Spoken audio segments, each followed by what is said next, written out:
And it all comes down to this. Starting off in La Rosas, and indeed they're heading for, of course, Madrid, and the laps that will define the final stage of this great race. It's had its ups and downs, as every Grand Tour does. COVID, of course, impactful as it has been, but you can't take anything away from the man who has dominated this race.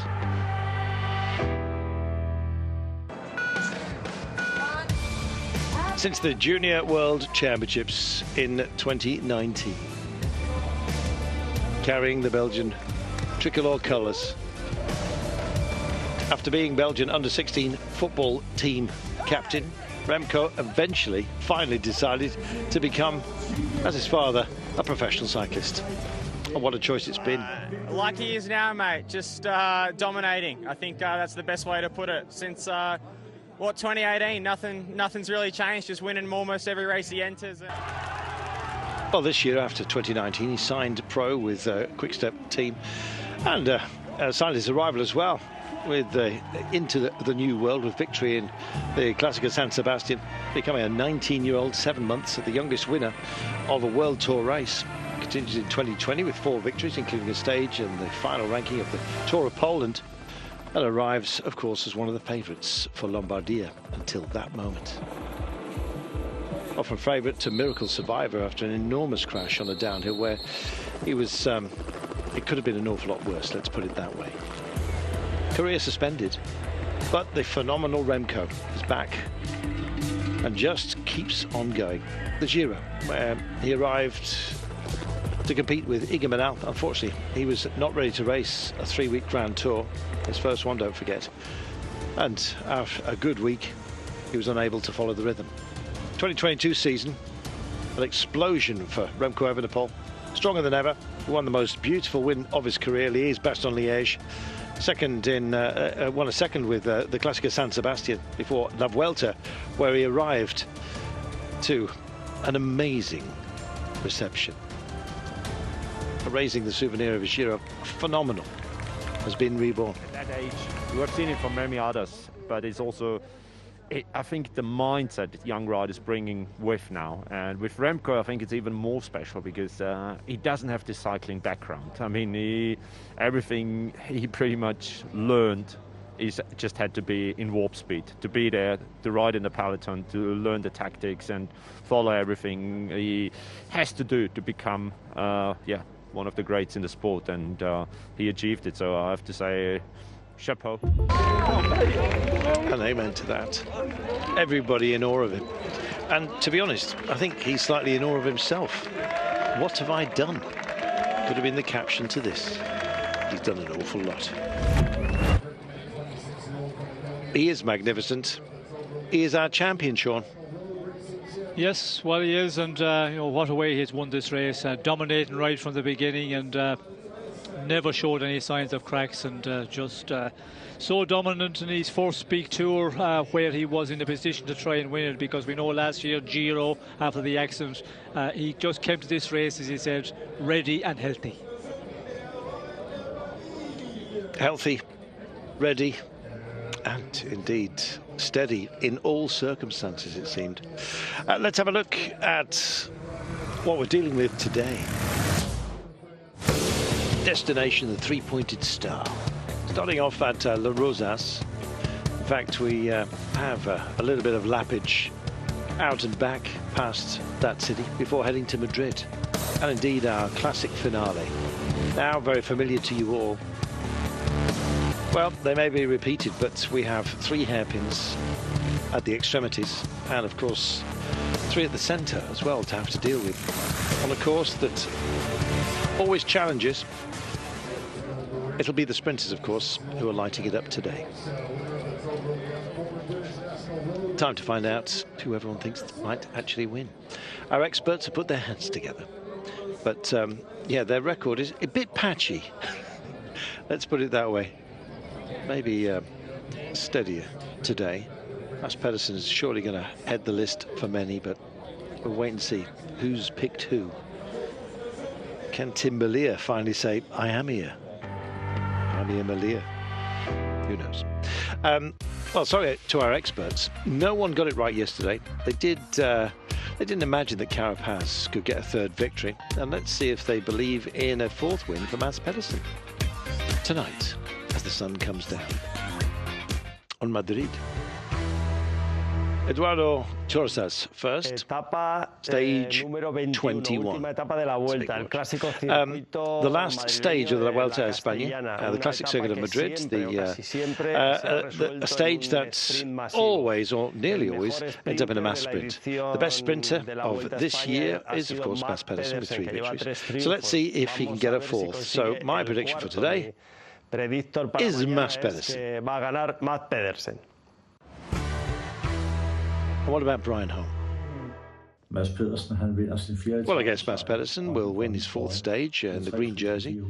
3,475 points ahead of number 2. He's possibly added a couple there, but anyway. Mads P reminds me of Eric Zabel, top of his game. Congrats to all who's participated in this week's 3 weeks of action on the Vuelta. Last but not least, congrats to Remco Evenepoel, of course, who broke 44 years of Belgian Grand Tour drought. So a nice party is what he deserves. The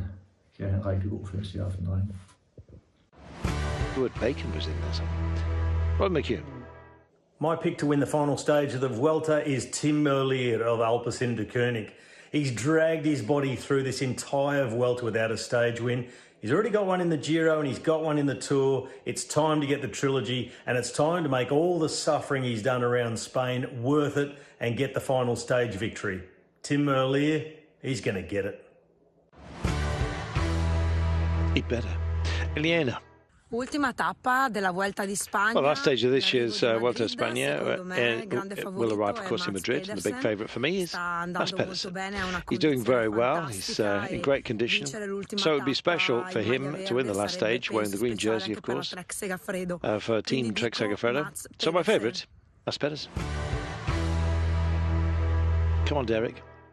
Moim faworytem do zwycięstwa ostatniego. My favourite to win the 21st stage in Madrid, the Vuelta a España 2022 is Mads Pedersen. Mads Pedersen, Duńczyk z Trek Segafredo. The Dane. Richard Carapaz pokazał, kto jest. Richard Carapaz showed us he's the king of the mountains in this Vuelta.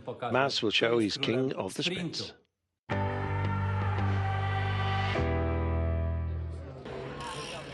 And well, there he is. Still doing that Mutant Ninja Turtle thing. Yeah, we're going to speak to Mads Pedersen, or he's had a chat with us. A man at ease with himself, I think it's fair to say. A little bit prickly, or some might call it focused earlier on in the race, but who cares? He did the job. It was brilliant. Here he is. Hi, Mads. There were some riders yesterday night after the mountain stage already started a little bit of a party because for them the Vuelta's over. What did you do last night? We had pasta and chicken and full focus for today still. How does full focus for today look like? What do you do then? Yeah, you know, having a speech in the bus again and tell the boys to stay focused and be 100% ready because the Vuelta is not over before we're passing the finish line in a few hours. That's true. And how different do you think this stage today is compared to the ones you've already won? It's going to be different. It's going to look more like the ones we did in Holland with like proper sprints and more sprint teams going on. So for sure it's going to be completely different from the stages I won so far. So it's going to be exciting to do a real sprint today. How motivated still is this team to do a great finish today? Because you already have whatever you wanted and even more. Yeah, this Vuelta went way better than we expected, but yeah, now we really want to finish it off with the last victory in the green jersey. It would be super awesome, but we also know it's going to be really difficult, and no matter what, we can be really happy with what we achieved the last 3 weeks. Is there a specific plan then, just to win this one in a bunch sprint? How do you do that? As long as Alex is in front of me in the last corner, then I think we have a really good chance. We'll look out for that. Thank you, man. Thank you, man. And he's right. Lead-outs will be vital today, and in fact it will start. Oh, this is nice. We're doing this early just in case the sprint gets in the way. Vincenzo Nibali And of course, Alejandro Valverde retiring, Sean, and they've been given a guard of honour here. And rightly so. You know, what a palmarès both of those riders have had, and you know, when you look at the races they have won and the long career, of course, Valverde, amazing the number of years, and Nibali, you know, the way he won races, spectacular, and two, you know, big champions. And how nice of them to go down the line as well and just congratulate those who have taken jerseys in this great race. We're going to miss them, Sean. Yes, well, we're going to miss them, but unfortunately the time comes, and as they say in cycling terms, the turn of the page, and you know, we all got that when you get older, and we've seen with the two riders here, you know, it's difficult to compete against the young guys. It just slowly goes away from you. You're not, you know, able to be at that level, and there becomes a time when you realise, and you have to realise, it's time to get out. Looks like Vincenzo Nibali's is just starting to hit him, actually. What's going on right now? I think Valverde's sort of pondered retirement possibly far more often than Valverde, but it is real for both of them today. But Valverde possibly a bit more accepting in it. It's been on the cards for perhaps a little bit longer. But Vincenzo Nibali looks a bit choked up, Sean, I must admit. And Valverde just offering him up a little bit of condolence there, I think. Yeah, well, maybe you can see it clearer than me, but I'm not sure if he is any more than the Valverde. But again, some riders, you know, they get that bit emotional a bit easier, and if you haven't been planning it. But I think Nibali knows in the last number of years the time is coming. Valverde, of course, he announced it, then he went on again, COVID and all that changed the situation for him. But I think, yes, some riders will be a little bit more emotional when they do realise that this is it now, the final, you know, big 3-weeker, and yeah, coming very close to the end of the season and end of career. While we're attending our start today, I like these sort of stages that go into a nocturne, Sean, because it gives us, it almost seems like an appropriate closure in so many ways. Well, I think that is up for discussion, because a lot of people say, well, why do they just, you know, have a promenade into the finish and then do a couple laps like in Tour, like in the Vuelta here, which will be the case today. But I think it's a good thing, because the way they race, and you know, you're right into the here in Madrid in this situation, and you do the laps, and you know, they race full on. It's not easy racing when you get on to the final laps here. So I think it's nice. It's nice to see that, and yeah, after 3 weeks of battle and fighting uphill, downhill, it's I think it's the real way to do it. Let's hear from our champion Remco Evenepoel. We are in red here this morning for this special occasion. Remco, congratulations for this victory in the Vuelta a España. What are your feelings this morning? Yeah, I felt really happy. It was obviously difficult to sleep, but I think we tried to enjoy it already yesterday evening, but a big party will follow tonight. Do you feel the importance of this victory, not only for you, but also for the team, a historic team, and the first time winning a Grand Tour? Yeah, exactly. It's something really special. I think it starts to live a bit more in the team now, because, you know, yesterday was still really difficult to believe it, but now you feel that everybody is really enjoying the first Grand Tour win. Speaking about enjoying, I think back at home it's madness right now. Have you checked how it's going to be, like the different celebrations in your honor? Well, for now I'm happy I go straight to Australia, so I'm not like entering in the full craziness. But of course, yeah, it's nice to see the full country behind me like that. It really makes me a proud Belgian. What does it mean? I mean, you've been working for this victory already, maybe back in winter 2021. Take us through a little bit on how it's been the work behind. Yeah, it's been a very, very long period to prepare for the Vuelta. So all the hard work, all the lonely rides, it was all worth it. And yeah, I'm happy that all the sacrifices end up with a red jersey.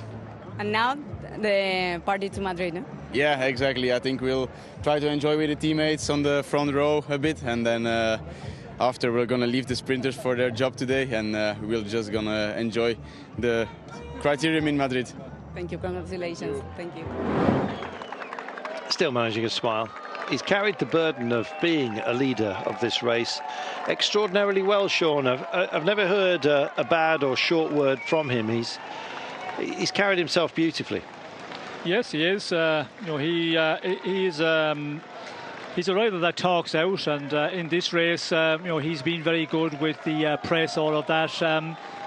He has been excellent, and had a great race. And he talked about getting ready for this one, and the time that goes into it, all of that. And we did hear him yesterday after the stage. He was nervous before the start, where pre-race he was talking about the stage and he looks relaxed, but under that, you can hide it and you can be very nervous, and it's normal going into a stage like yesterday. The history of the stage as well, let's not forget, going back a number of years ago, that's always, you're going to have the butterflies in your belly, and you just get on with the stage. But he's done the business now. Today is going to be a roll in here to Madrid, and then the criterium in Madrid is not really a criterium, because the criterium is something after Tour of France where the winners know who they're going to win before. This one we don't know. It's going to be a big battle for the stage.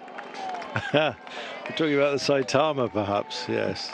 And many others. Yes.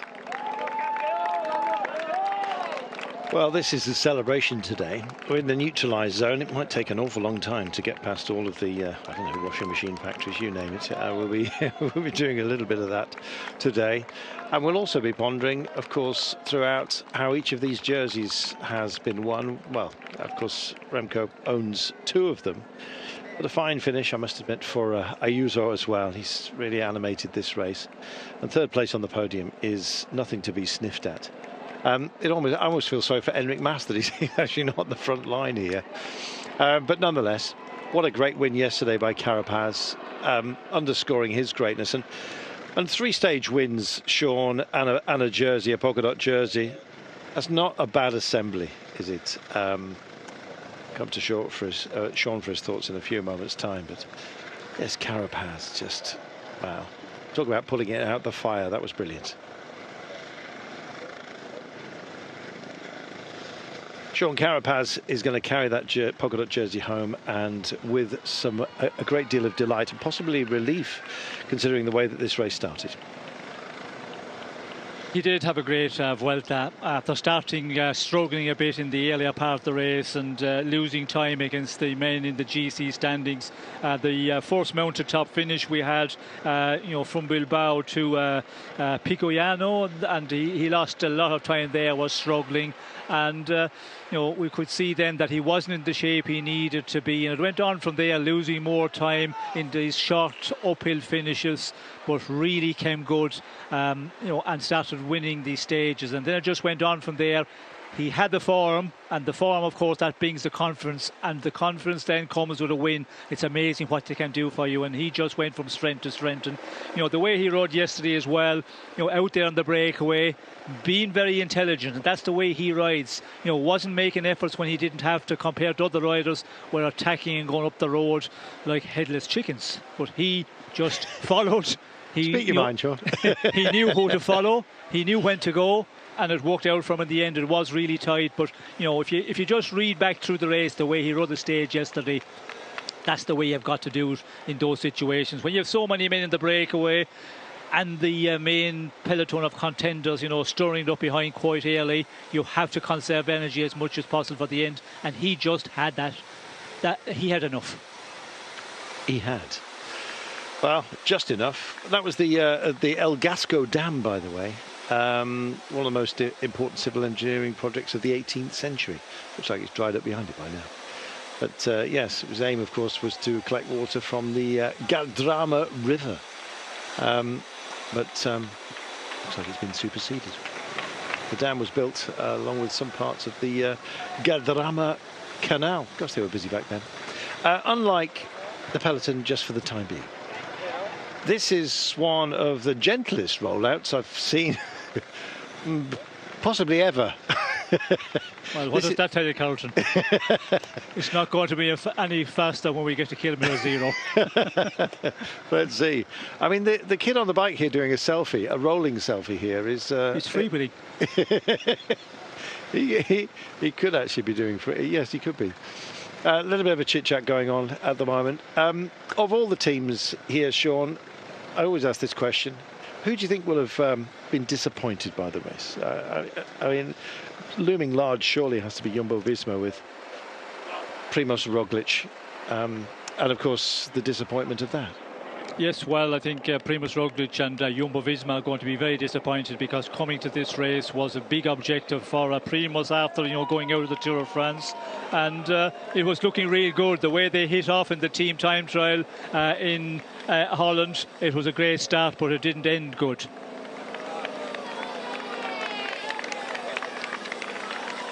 All the jerseys together. We're in a neutralised area, destination Madrid today. 96.7 kilometres once we finally go racing, and as you can see, you could probably keep up jogging at the moment. It is not the most focused beginning, but it will be extremely busy at the end. Just been chatting away about those that will have been disappointed by the race. I mean, we've had so many withdrawals. It's partially due to COVID, but of course from injury as well, famously.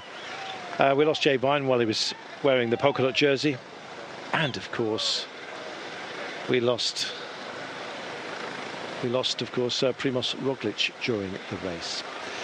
But in celebration, we have to acknowledge that Remco Evenepoel, well, just a masterful performance by a very young man, and let's not forget his first Grand Tour win. Let's wonder and speculate as much as we like, I guess, as to how many more will come.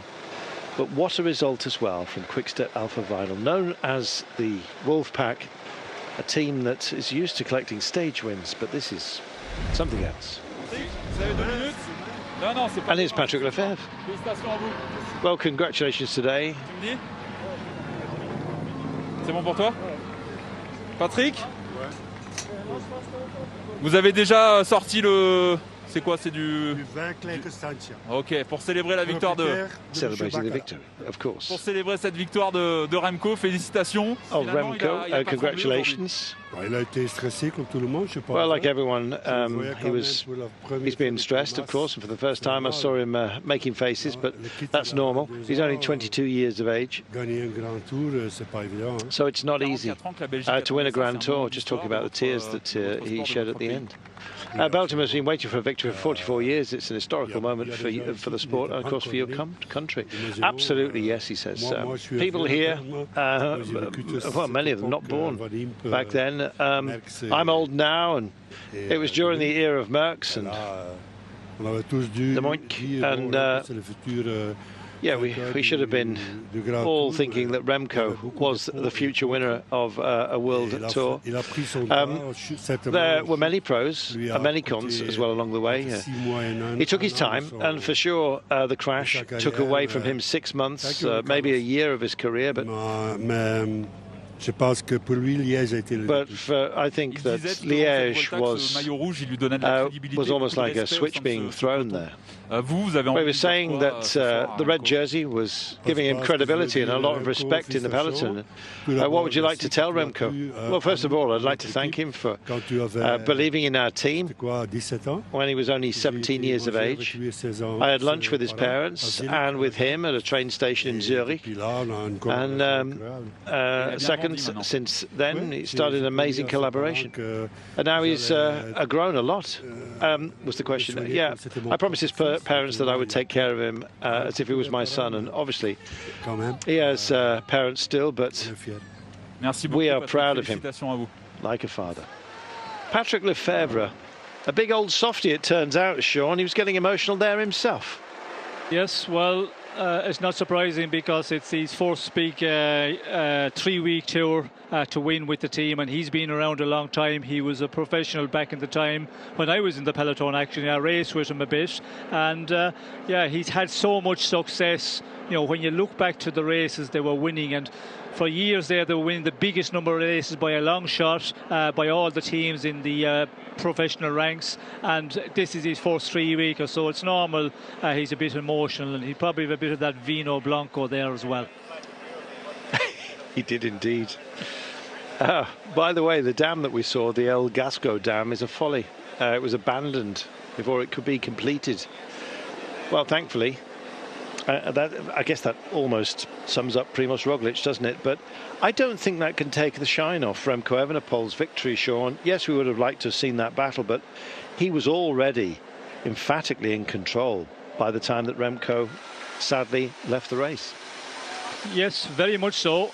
You know, it looked like that he was in control right from the beginning, and the first mountaintop finish, as I talked about, which was, you know, the more serious one, stage 6, he put a stamp on the race big time, and, you know, put time into a lot of the riders. I think Roglic, about 1:20 he lost to Evenepoel, and, you know, there was a stack of riders there who were talking about for the GC: Sivakov, Simon Yates, there was Kelderman, Ben O'Connor, all of those guys losing a lot of time, and some of the riders losing a lot more, you know, over 1.5 minutes to some of the other riders. So from that point he was looking very, very dominant, and there's always the question when you're going so well in the first week of racing, in the first really, the bigger rendezvous in the first week, you say, will they last that? And with Evenepoel, of course, you know, he hadn't any experience. We haven't seen him in a 3-week race before. All of that was a little bit of a question mark, but he put all those to bed over this past 3 weeks. And, you know, with Roglic going out, that's not going to be, I think, in the future, the palmarès, we will see Remco Evenepoel winning, you know, the Vuelta on such a year, and that's what counts. And, you know, the way he has went about and won the race, his first time competing really to fight for a 3-week tour. The way he's done it, you know, on the road, tactic-wise, keeping his cool, all of that, you know, an amazing performance. I'd say they're going about jogging pace at the moment, Sean. Well, we could hang in there, Carlton. That's my pace. Well, you might. I think I'd be a bit tuckered out by now. Still with 2.5 kilometres to go until what would be my finish line. Yeah, the crowds, it's been wonderful to see them turning out in force. And of course we were playing along the northern coast of Spain, and we love that part of the world where the Basques were out in force. Seems a long time ago, Sean, when we started in Utrecht. It's been a journey, hasn't it? Yes, well, you know, when you're in the race as a rider, or when you're commentating on, when you look back or you think back to the first week and you say, you know, that day, and it seems so long ago, and it just to get it in your mind again, it's so difficult. You forget a lot of those days and the stages, except for the ones where there's something majorly happened, and that is a 3-week race. And, you know, we often hear the riders talking about when you're in the race, you do not know what day you have. You just go on and you stay 7, day 9, and it goes on by stages. And some people, you know, when you're talking with the riders at night time, you know, you're talking about something, you want to know what day it is, and you have to ask the rider beside you, what day are we today? Is it Friday or Saturday or Sunday? And that is what happens in the stage race. You just, you know, you get in the zone, you concentrate on what's happening in the following day and the number of days to come. If there's a big mountain stage, you know that in your mind, and, you know, that's the focus you've got to have in the 3-weeker. Taking every day at a time as well. It's not like playing the long game and thinking too deeply, unless of course you have a battle plan for the overall classification, I guess you might say. Some take it day by day, and that really didn't release too many rewards, I'm afraid, for Thibaut Pinot. We talk about the disappointments, and of course there are always far more disappointments than indeed achievements when you have so many riders. I'm just looking at Tim Merlier though. He's got a big occasion today. I think basically he has to remind us, Tim Merlier, is he here? Yes, he is. But today is the day where he's going to have to stand tall. Didn't work out for Thibaut Pinot, Sean. There were so many brutal battles to get into a breakaway. It took it out quite a few before the race had even started day by day. Yes, it was a difficult one to get into some of the breakaways, but yesterday it was a day where it suited the earlier part of the stage, that 10 kilometres. You know, the racing was pretty much full on, but there was a lot of riders just waiting, holding back until we got onto the first climb of the day, and then they sprung into action. And you know, Thibaut Pinot got into the breakaway, as he did on other days as well, but just wasn't good enough in the end. And I think he rode a very good race in the time he made the breakaway of the day, but he came up against riders better than him, and in those sorts of finishes he just ran out of gas quite a bit from the finish. He was never really in the very final shake-up at all. He was gone, you know, well before the real serious battle out of the breakaway started. plenty of other racing going on at the moment. We remind you the Ceratizit Challenge by La Vuelta, the women's race, has been brilliant. And it's great to see women's racing, Sean, being supported by the Grand Tours. Yes, it is, and it's something that we've been hearing about, and it's been talked about a lot over the past number of years. Of course, the Tour de France Féminine, that was something that we were always looking forward to, and eventually it happened this year. Of course, this one, it's grown. The Vuelta, it's grown in the last number of years. The number of days we've had have been grown. Remember, Carlton, when it was just a one day around Madrid here on the finishing circuit, and then it became a number of days of racing, and that's what we need. And it's great to see that we have, all the big 3-weekers now have a woman tour. Thank heaven for that. And women's cycling, very much part of our thoughts constantly on GCN, Eurosport and Discovery, of course, and more coming our way next season. I remember as well that she got extraordinarily emotional after breaking a duck as well, after what had been a difficult period for her as well. Every rider, Sean, has dips in their form. It's a question of just having the power, the strength of will, and the physique, of course, to get yourself back into winning ways and just put all the bad stuff behind you. And as with Annemiek van Vleuten, of course, Remco Evenepoel is a perfect example of that. Yes, well, that's something that you have to be able to do, and as a professional bike rider, no matter what category you're in, you have to have that willpower to be able to get back. And the big champions, of course, that's what makes them the champions as well. When you're going through a bad time in a race, and everybody get a bad day, even the big champions, there are some days you're not feeling that good, and you're just hoping that it's not going to be a big day in the mountains that you get that one. But when you get it, you have to be able to bluff your way through, as they say, and get onwards and get over that. And it's the same situation with injury. When you get injured or you get a run of bad luck, maybe you're not in the best of form for many months, you have to keep on working, keep fighting. And a lot of riders are able to do that, but some, they have difficulty and they just fade away and they never come back to the level they have been at. And we always say, well, was it because of that sickness, was it because of that injury, or was it because they hadn't that willpower to keep on working that bit more to get back to the level they had been before their downturn in shape? Well, it's been remarkably consistent, I must say, from Remco Evenepoel. There were a few moments where he had a wobble, but that's always going to happen throughout a race such as this.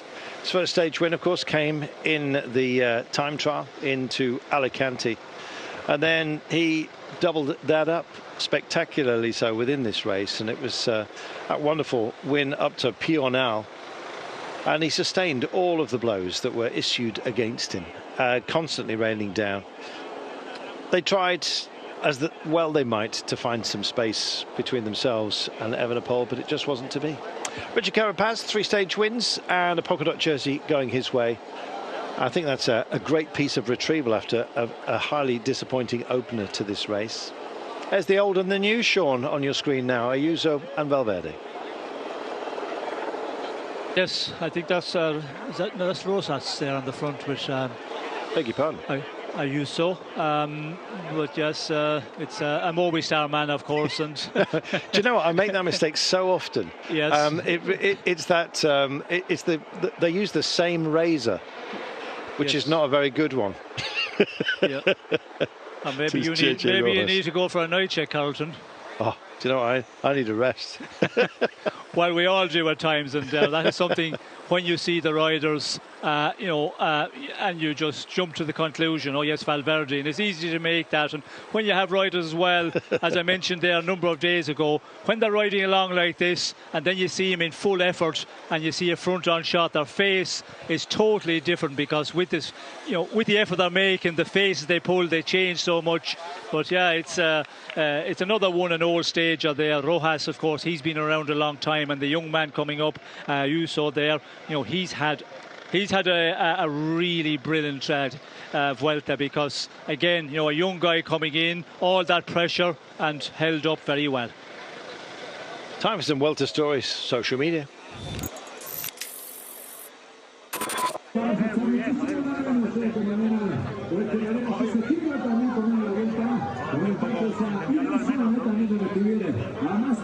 This is Danny Martinez, Spanish TV presenter.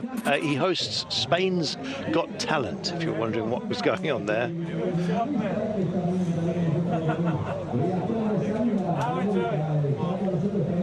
Finally, I can enjoy it. I do this morning also, but now it's right time.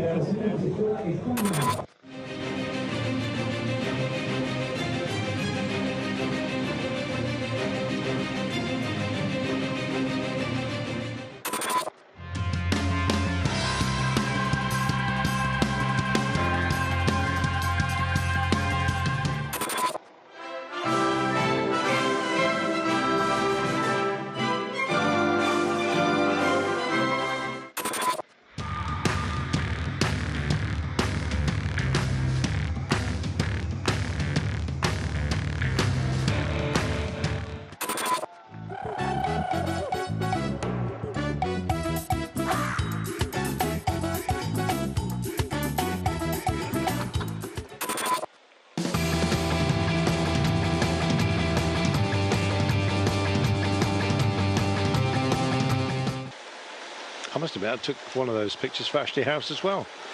Bless him, our former colleague, now with Bahrain victorious. You may have spotted him within the cars. Great guy. Nice to see him doing fantastic work within that team that's had a fantastic race, actually, with Fred Wright. Didn't really happen for Mikkel Landa, though, within that squad, I'm afraid. But it all happened for Remco Evenepoel. Just waiting for us to get underway. When's this neutral going to start, Sean? Once everyone's taken a leak and we can start racing? Well, 6.7 kilometres is the official neutralised section, and we should be getting close to that, but it's difficult to know here because the way we're rolling along, and yeah, it will be interesting to see how much will they up the pace. They will have it up. They will up it a little bit, but there'll be a long number of kilometres here where it'll be going at this very casual pace, as as the tradition in the end, final day of a 3-week tour.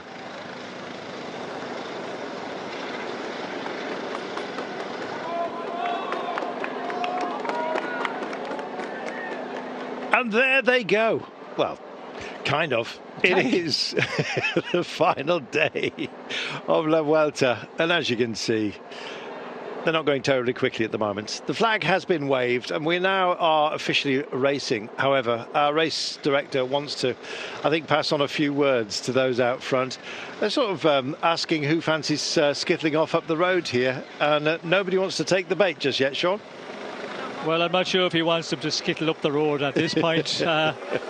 Don't know what he's talking to about what he's talking to the riders here, but it's going to be the normal ceremonies now as we roll along here, and it's calculated for this the run in until we get onto the circuit, and then the racing will start. And nobody is going to dare to really push on here, and it's an understanding between all the teams and the riders. Well, there we are. I did say to Sean, is anyone going to do anything silly in the GC with sometimes a second separating places? We saw Timo Arensman, of course, throwing the bike to the line to make sure that he got in front of Carlos Rodriguez, who, of course, was suffering out there. We felt desperately sorry for him. But it's going to stand the way it stands, save for, of course, the points that will be finally totted up at the end of the day in the sprint, the green jersey competition. Well, he did wave a flag, Sean, but this is he still wants a chit-chat here. Yes, well, I think that's what we're expecting, and you can see that it's starting to roll a little bit faster than in the neutralised zone, but this is going to be the case for many kilometres now, and we'll see just this chat going on between the riders, coming up to also to the race director's car and having some words here. So that is going to be something we'll have to stay with for quite a number of kilometres.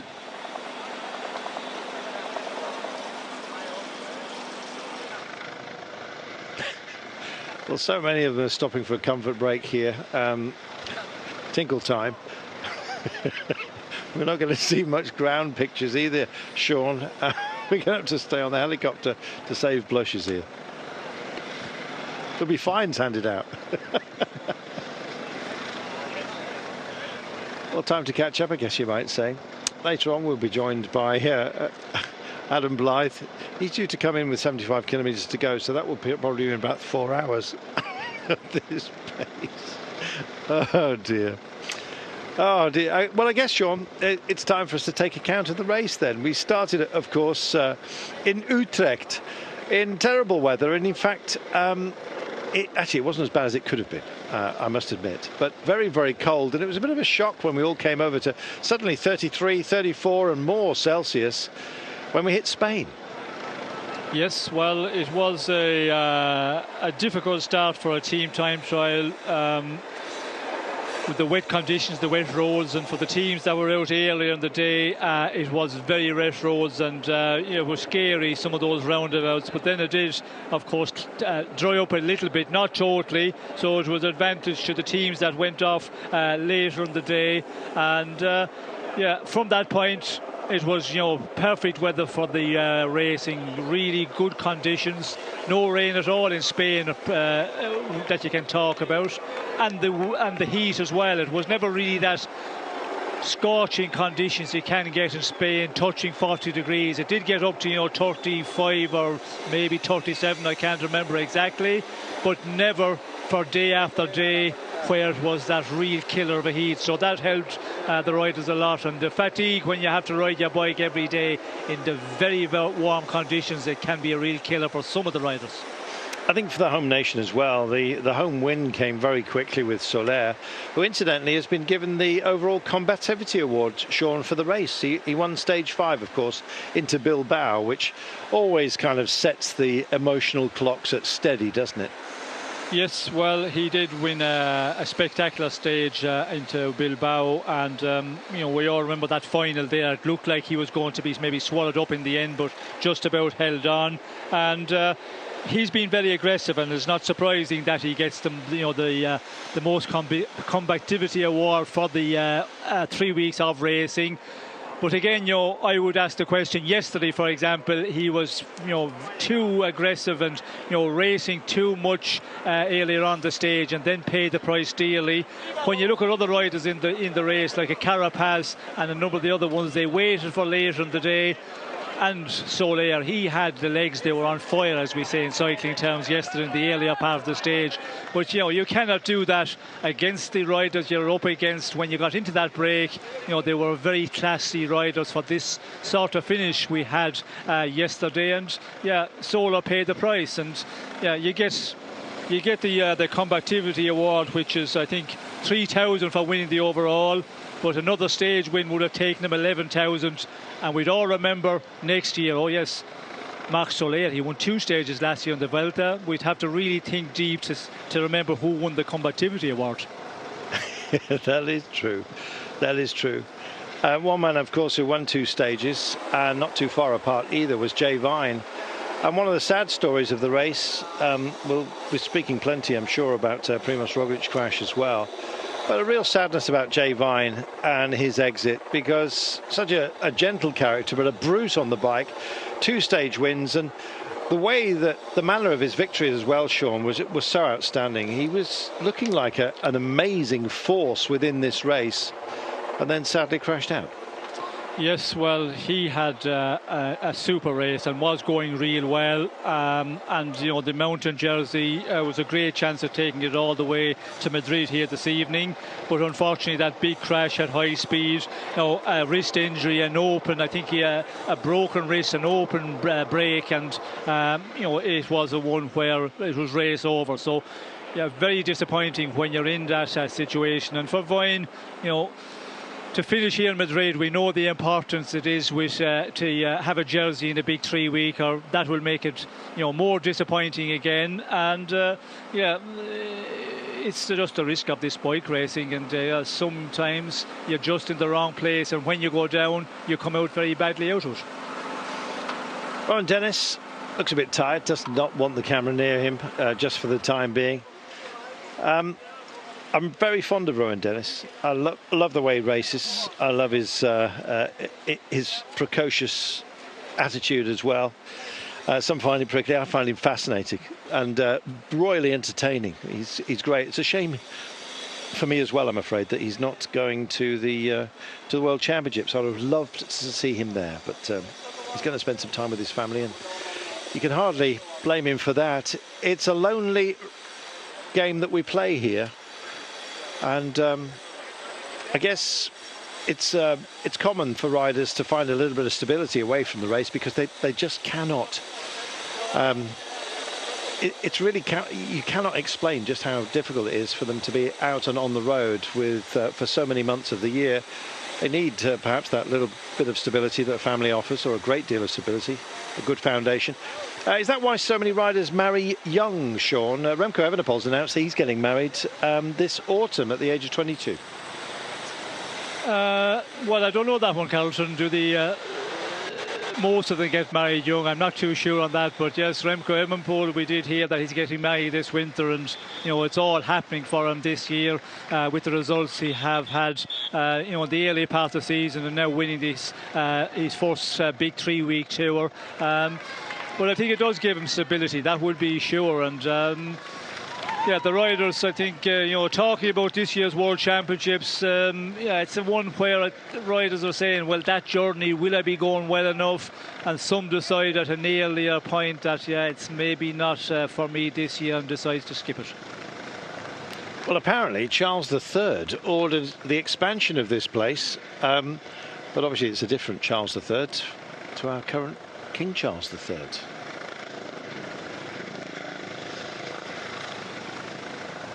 The man who was king of the hill was Richard Carapaz, wasn't he? Enrique, enhorabuena, lo primero de todo, por ese podio de la Vuelta a España. ¿Qué tal te sientes en esta mañana, última jornada? Well, it's Enrique Mas, I beg your pardon. Muchas gracias a todos y contentos, ¿no? Well, I'm obviously very, very happy with the way that things have gone. 45 días y nada, estar en el podio de la Vuelta otra vez es algo muy bonito para mí y para el equipo. Well, it's not only good for me, obviously it's good for my team as well. So talk to us about the 3 weeks that you have, that we've seen you at the start, enjoying it, and then a bit more focus, of course. Tell us how it went. Well, we took it day by day. The only bad day was yesterday, to be honest, because I just didn't have the strength. But cycling's like this. Luckily, things went well for me on this Vuelta, and so I can be satisfied. Well, is it good that you could reverse your season by finishing in such a positive way? Well, only on the tour. It all started with the crash in Tirreno Adriatico. Then we crashed in the Basque Country, and then on the Dauphiné, and then on the Tour de France. So it was very nice to be able to finish the season in this way. Very emotional one for him. At the beginning, he thanked everybody, of course, including his team and his family. And yes, just talking about that it's nice to be on the podium of this Vuelta. And a man that does get brutalised just a little bit by the press, I must admit. And it's taken a while for Spanish fans really to put their arm around him in certain ways, which is a shame, because as you've seen, he's genuinely a very nice guy. And proving that nice guys can win, or almost, I should say. Enrique Mas, we remind you, finishing this race in second place, 2 minutes and 5 down. I don't think there was much more he could have done, Sean, against Remco Evenepoel. No, I don't think there was anything he could have done. And, we did see that, he tried so many times to test Remco Evenepoel on these mountaintop finishes, and attack after attack, but just never had Remco Evenepoel in difficulty at all. He never saw any cracks there from Remco Evenepoel, and again he comes up against a rider that's just that bit better than him in those mountaintop finishes. Of course, he's had Roglic in the past, and I think this is Mas's third time on the podium in the second step in the Vuelta. So yeah, it's a great performance, but again, you know, you always want to get onto that the top one and win a 3-weeker, and yeah. It is one way you look at what you've been doing during the season. But we heard from Mass there as well. You know, he had a number of crashes, a lot of bad luck, and you know, all of that, it doesn't help your performance for your objectives later in the season. Well, some of you heading off for a commercial break. A bit jealous, to be honest. The rest of you will stay with us, I hope.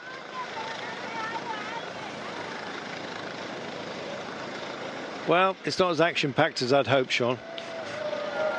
No, I don't think we could have expected much more than we have had here, Carlton. Well, I wasn't expecting any less than I'd hoped for, but but that's come true.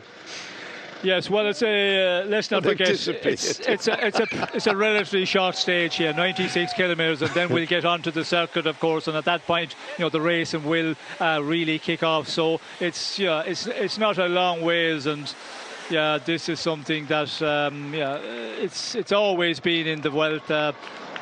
Where you have these easy run-ins, and people often ask, why did they do that?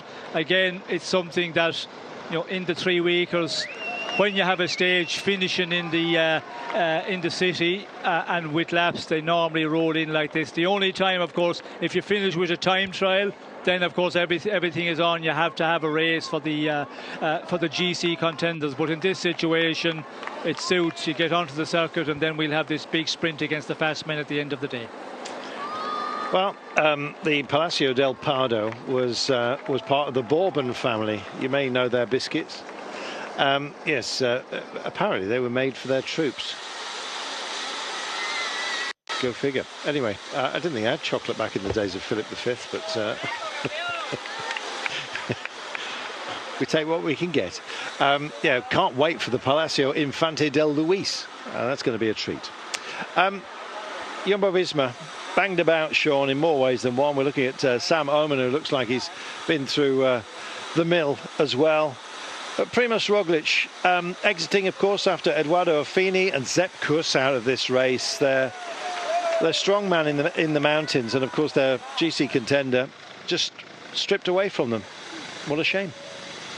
Yes, well, it was a big disappointing one when the main man for Primož Roglic, Sepp Kuss, went out on day 9 approximately, and yeah, we were wondering what effect that would have had in the final week of the race. But unfortunately, with Roglic going out himself then with that crash in the sprint to the line, yeah, it was a one we didn't get a chance to see exactly what way Roglic could have worked in this race, but he was looking good, looking better, and it's always disappointing to see, you know, the riders who are going to challenge to try and win the race.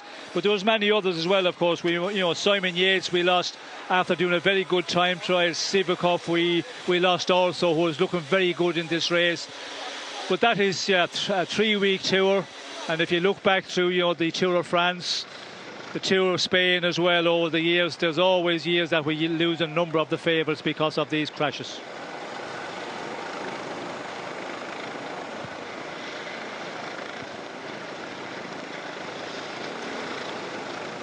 Just pondering the missing, really. Yeah, COVID accounted for an awful lot as it continues to loom large. Haven't actually counted up the absentees. I'll do that in a little while, but I believe there's 49 missing. That's a lot. That is an awful lot, I'm afraid. We had some great stories, though, throughout the race. Louis Meintjes finally getting a Grand Tour win as well, Sean. That brought a great deal of joy to my heart. Sorry, what was that one, Carlton? Louis Meintjes, stage 9, when he went into Perez. Yes. It's been a long time coming, 30 years of age now. We expected an awful lot from him. Yes, well, it was a great performance, and we know Meintjes, you know, he's been trying in those races, getting into breakaways, into GC, maybe losing time, then getting into a breakaway, being allowed into the breakaway because he's further down the GC. Objective is to see what will happen later in the day. and if possible go for a stage win, but also try and move in the GC standing up the way. And in this one he did that, and pulled off his stage victory, which was a great one to see. When a rider tries like that for many times and eventually gets to it,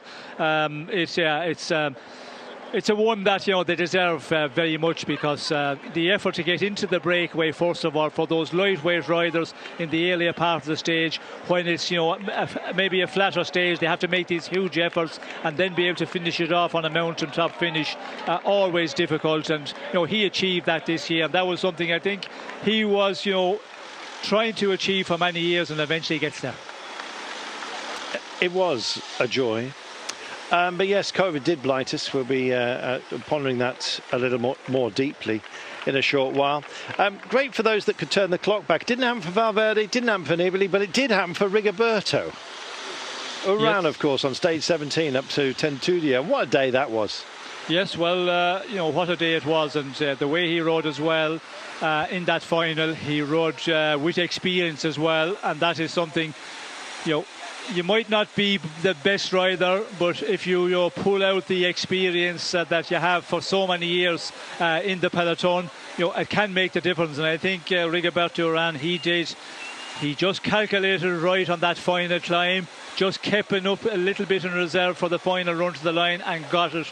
And what a fight it was to get to the finish line, because it was a majorly difficult final couple of 100 metres to the finish, and got his stage win, but also moved up in the GC standings. And since that time, that day, he has hung on well there, and he's in 9th place, so finishing the top 10 at his stage in his career, a great performance in this year's race. It certainly was. I loved seeing Caden Groves win as well. I'd love to see actually Bike Exchange pull something out of the bag today. They've lost Colin O'Brien, unfortunately. But they do still have Mitch Hedburn and will be hyper motivated, as they have been throughout, with Turbo Durber, Luke Durbridge, Lawson Craddock and the like. But yeah, it's another team that was hit by COVID, of course, with the absence of Simon Yates. They had to reboot themselves. I think Caden Groves, quite frankly, put a little sticking plaster on their the wounds of ambition, let's put it that way. Well, Spain had more than one win, of course, we remind ourselves, and I guess the Hispanic fans as well can count Richard Carapaz as amongst their brothers. Jesus Herrada, though, for Cofidis. That was like bursting a dam, to be honest. We're going to ponder the COVID cases that have hit the race, unfortunately. I don't think they blighted too much the drama. Certainly hope not. I didn't feel it, but let's ponder those who sadly had to leave too early.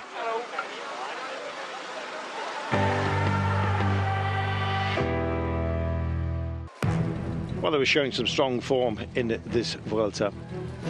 Pavel Sivakov, 9th in the GC, 5th in Alicante time trial. Sam Bennett, winner of 2 stages in the Netherlands, and Simon Yates, 5th in the GC. We've been dealing with it for 2 years, so I don't think there's such a shock anymore when it does come out. I think we've got good protocols in place. We try and keep the riders as safe as possible and in their own little bubble, and I think that was a good example of how we can move forward with COVID. Is we don't panic, we don't remove the whole team. It was an isolated case, and we dealt with it efficiently.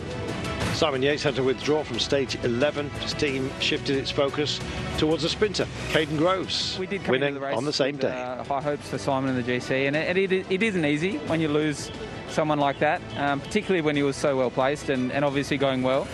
But on the other hand, we did come in with Caden.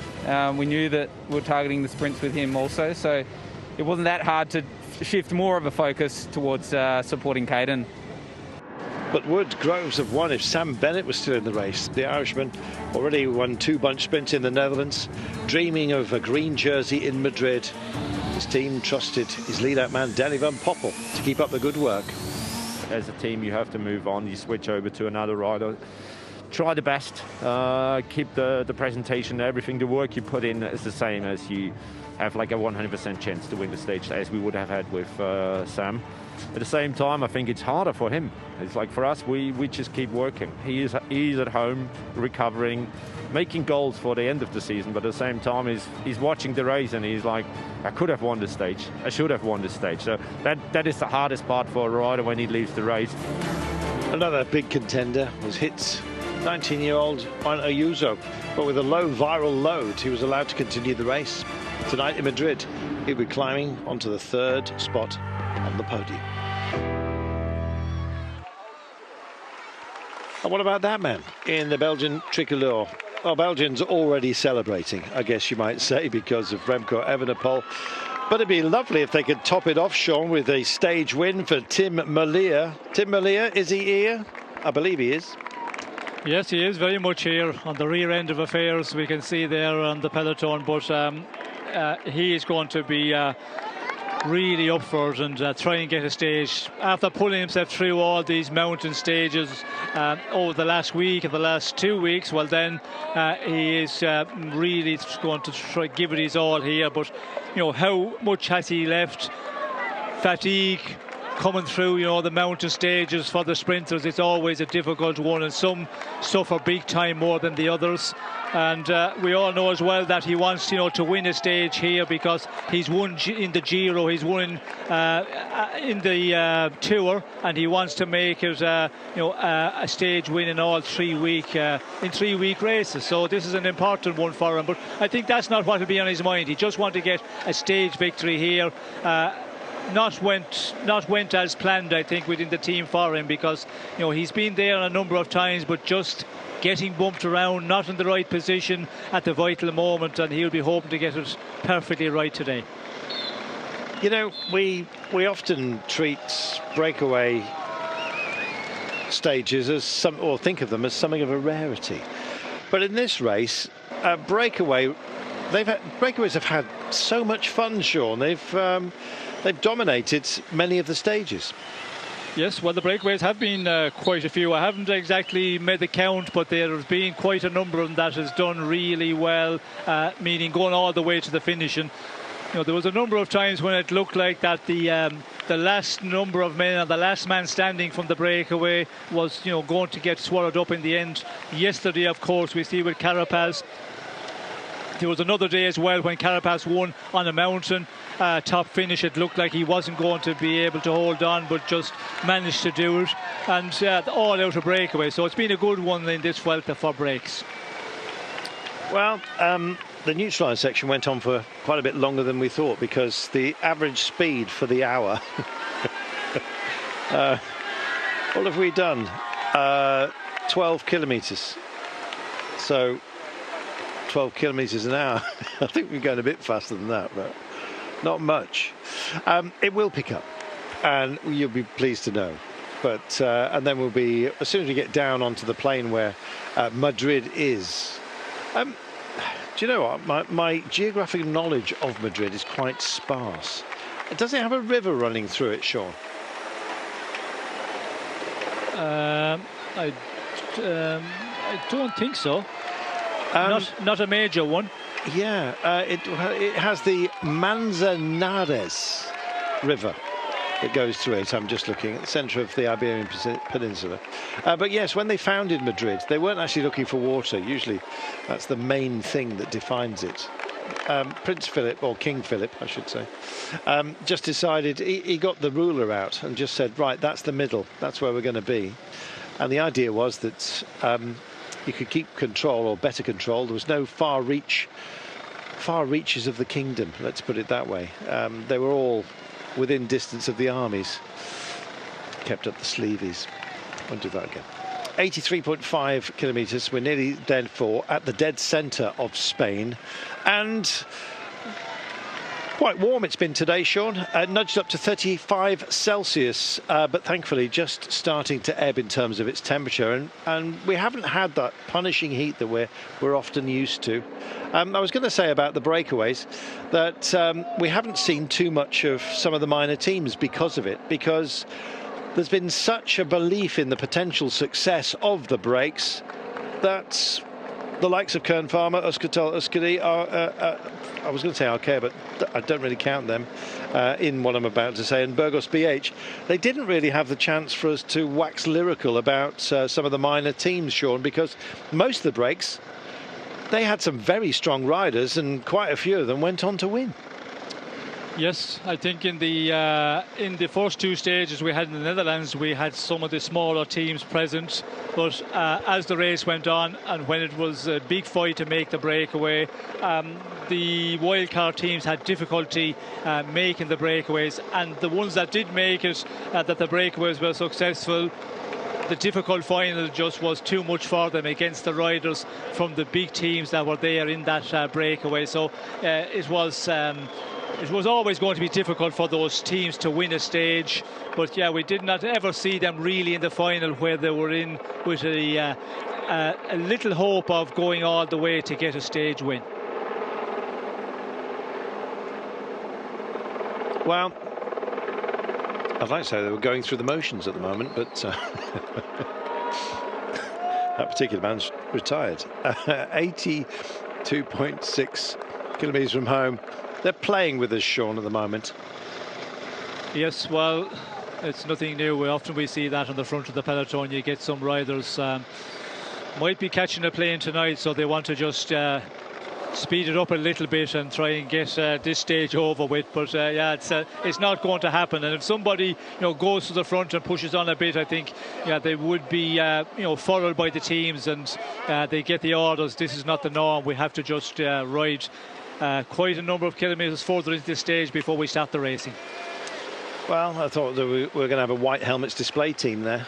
They've just been told to, now that you've got the photo, I'd hurry up if I were you, because you never know what might happen off the front. The party has to end somewhere, Sean, and then we will get a breakaway.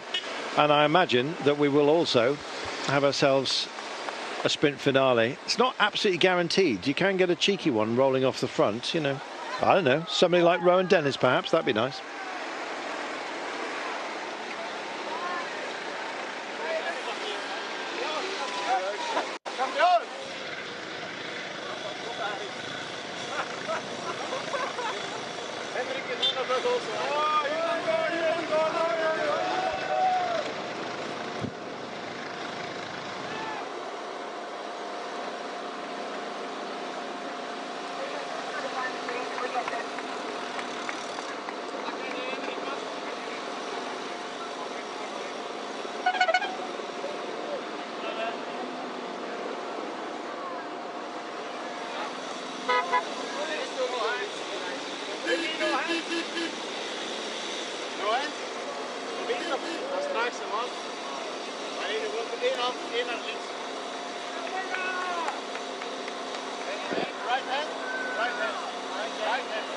Well, one notable example of those that were sorely missed. Julien Alaphilippe, Sean. No disrespect to Seri, of course, but it would have been, I guess, an easier task for Remco Evenepoel. Not saying he made it look difficult, but that was a big loss, Julien Alaphilippe, wasn't it? Yes, it was, and it was a major one when Alaphilippe had that crash, and we could see him. He had the shoulder injury and was, taken away by ambulance. We were very concerned about for the future stages, and there was many of them to come for Remco Evenepoel with the loss of Alaphilippe, but they managed really well, and the Quick Step team, Alpha Vinyl, they did really just raise to the occasion, and that is something when a rider as the leader gets into the leader's jersey and he is really performing well, everybody else just raised their level, and that was the case within the Quick Step team. But of course, losing Peter Seri as well was a big disappointment, because he would have been a one more in the mountains. And for Alaphilippe, of course, himself, coming back after his injury in Liège-Bastogne-Liège, he needed this race in view to the World Championships to get the best preparation. This would have been the way to go, although he's still going to the Worlds, we believe. Yeah. Now is the question, not continuing on the Vuelta, it could have an effect on his form for the World Championship. We're going to be hearing from Martin Fernandez in a few moments' time, talking about Juan Ayuso, very much regarded as the future of Spanish cycling. youngster, of course, and were it not for Remco Evenepoel, he would be leading the young riders jersey competition. He does carry the jersey on behalf of Evenepoel, of course.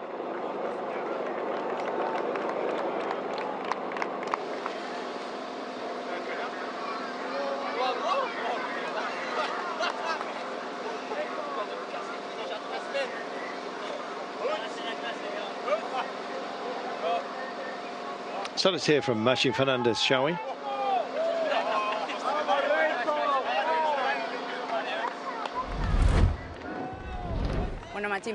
Well, first of all, congratulations for third place of Juan Ayuso. What a surprise for you to see that young rider is only 19 years of age being on the podium. It must be joyful. But it wasn't a surprise. We just didn't know how far he could have gone. But we were convinced that he was going to be at the very top level due to his position and to his fight for the podium.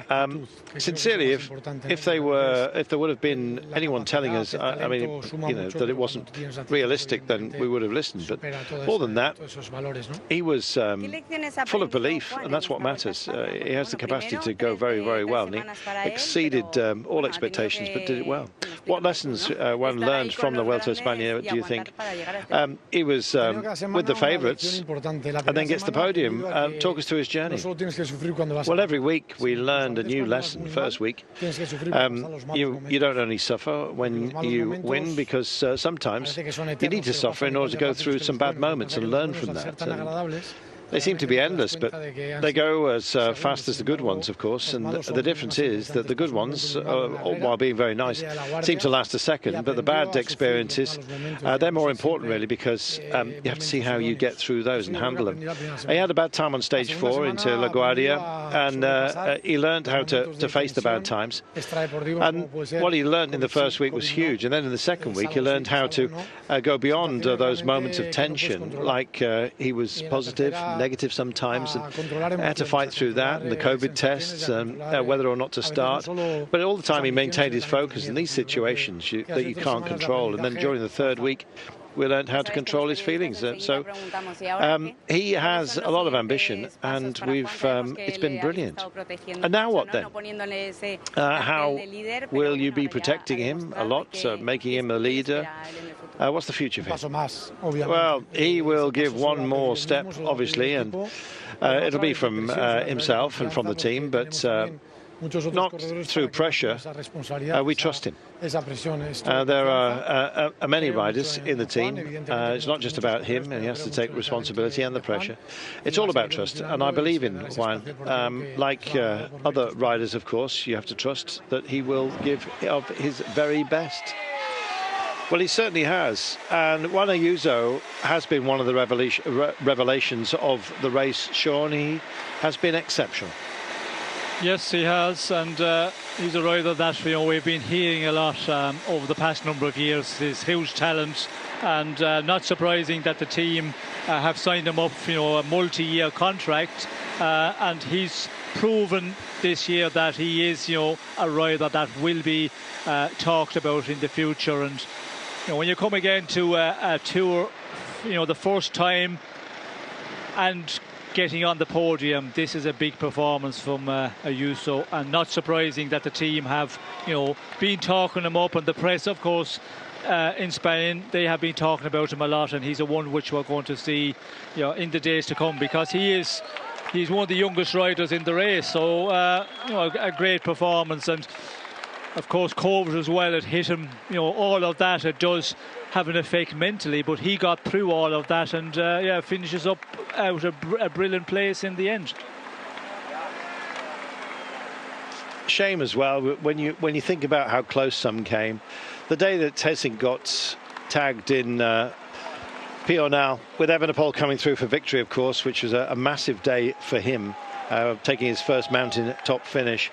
But everyone felt for Hessing, didn't they, Sean? Number 4 here on your screen, so close from the breakaway. Yes, well, of course, he's a rider that has been on duty as a domestique for the team for so many years with different riders, and to get into the breakaway and then be the final one standing as such and getting so close to the finish. Unfortunately, again, the GC race started behind on the final mountain, and there was many attacks, and that limited his advantage. And then, of course, we see Mass really pushing on, trying to put Evenpole in difficulty, and just was that a couple of metres, 50, 100 metres too long for him, not making it to win his stage. Chris Froome. What will he have gained from this race, Sean? I mean, it's more legs on, more miles in the legs, I guess you might say. I think some of us were hoping for almost a second coming, weren't we, with this one? Well, he finished the Tour of France well, and we were looking forward to this Vuelta because he needs more racing, because with the injury, being out for so long, it takes... At the stage Chris Froome is in his career, you need longer to get back as well. So more racing, and 3-week racing, of course, is the best one.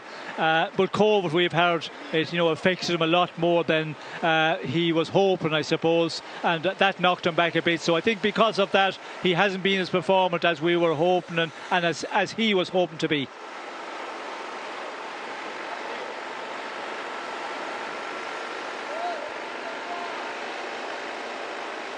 Working their way through the cars, having dropped back to have some photographs taken.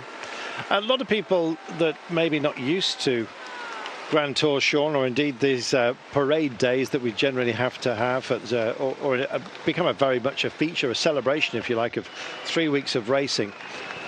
Many people just tune in for the final day and wonder what on earth's going on. Yes, well, there is many viewers that talk about that, and we meet so many of them, and they don't really understand why they do that. Why do they do not race the final day? And it's just something that it's a tradition over many years. They have this earlier part where they ride to get onto the finishing circuit here in Madrid or in the Tour to get onto the Champs-Élysées, and it's the understanding between everybody, the riders, the teams, the race organisers. So this is it's not something new. It's going on. I don't know when it really started. I know in my first Tour of France they raced a bit more before they got onto the Champs-Élysées, but this has been going on for a long time. When was the last steal, Sean, on a day like this where the a breaker? It wasn't Vinokurov back in the day on the Tour. Have we had one since then? What about the final day in the Giro when Ilio Kaiser, was that on the final day? Or am I just imagining it? Yes. That was gorgeous, wasn't it? Yes, well, that was on the circuit, of course, and it's something that we haven't seen. When you look at the Champs-Élysées, the stages that's been won out of a breakaway, you have to go back a long time. In the finish here in Madrid as well, I don't remember a stage here in Madrid where there was a breakaway, went away and won the stage from that. It's always been a bunch sprint. So yeah, it is a difficult one, because when you ride in like this, the racing is going to be so fast on the final laps here in Madrid. It's very difficult for a break to get established. Well, the favourites don't always come through to the fore. Here's Mads Pedersen, of course. Sean Kelly himself, you've probably heard of him. He had a big time trial the day before the final sprint, and he was not very happy about it to be beaten on the final day, but you'd put a lot into the time trial and went on to win the entire thing, Sean. Yes, well, of course, if you have a good sprint on you, which I had, and when you get to the end of a 3-week race as well, the fatigue as well for maybe the better sprinters than yourself, you're always hoping that you can get a win, and I did try 88 when I won the Vuelta. I tried in the sprint, but after the time trial the previous day, the effects of that were still in the legs. But it was always going to be a difficult one, because there was maybe 2 or 3 riders there that were that little bit faster than me in a normal situation, and they were a number of them on that day that bit stronger, bit faster.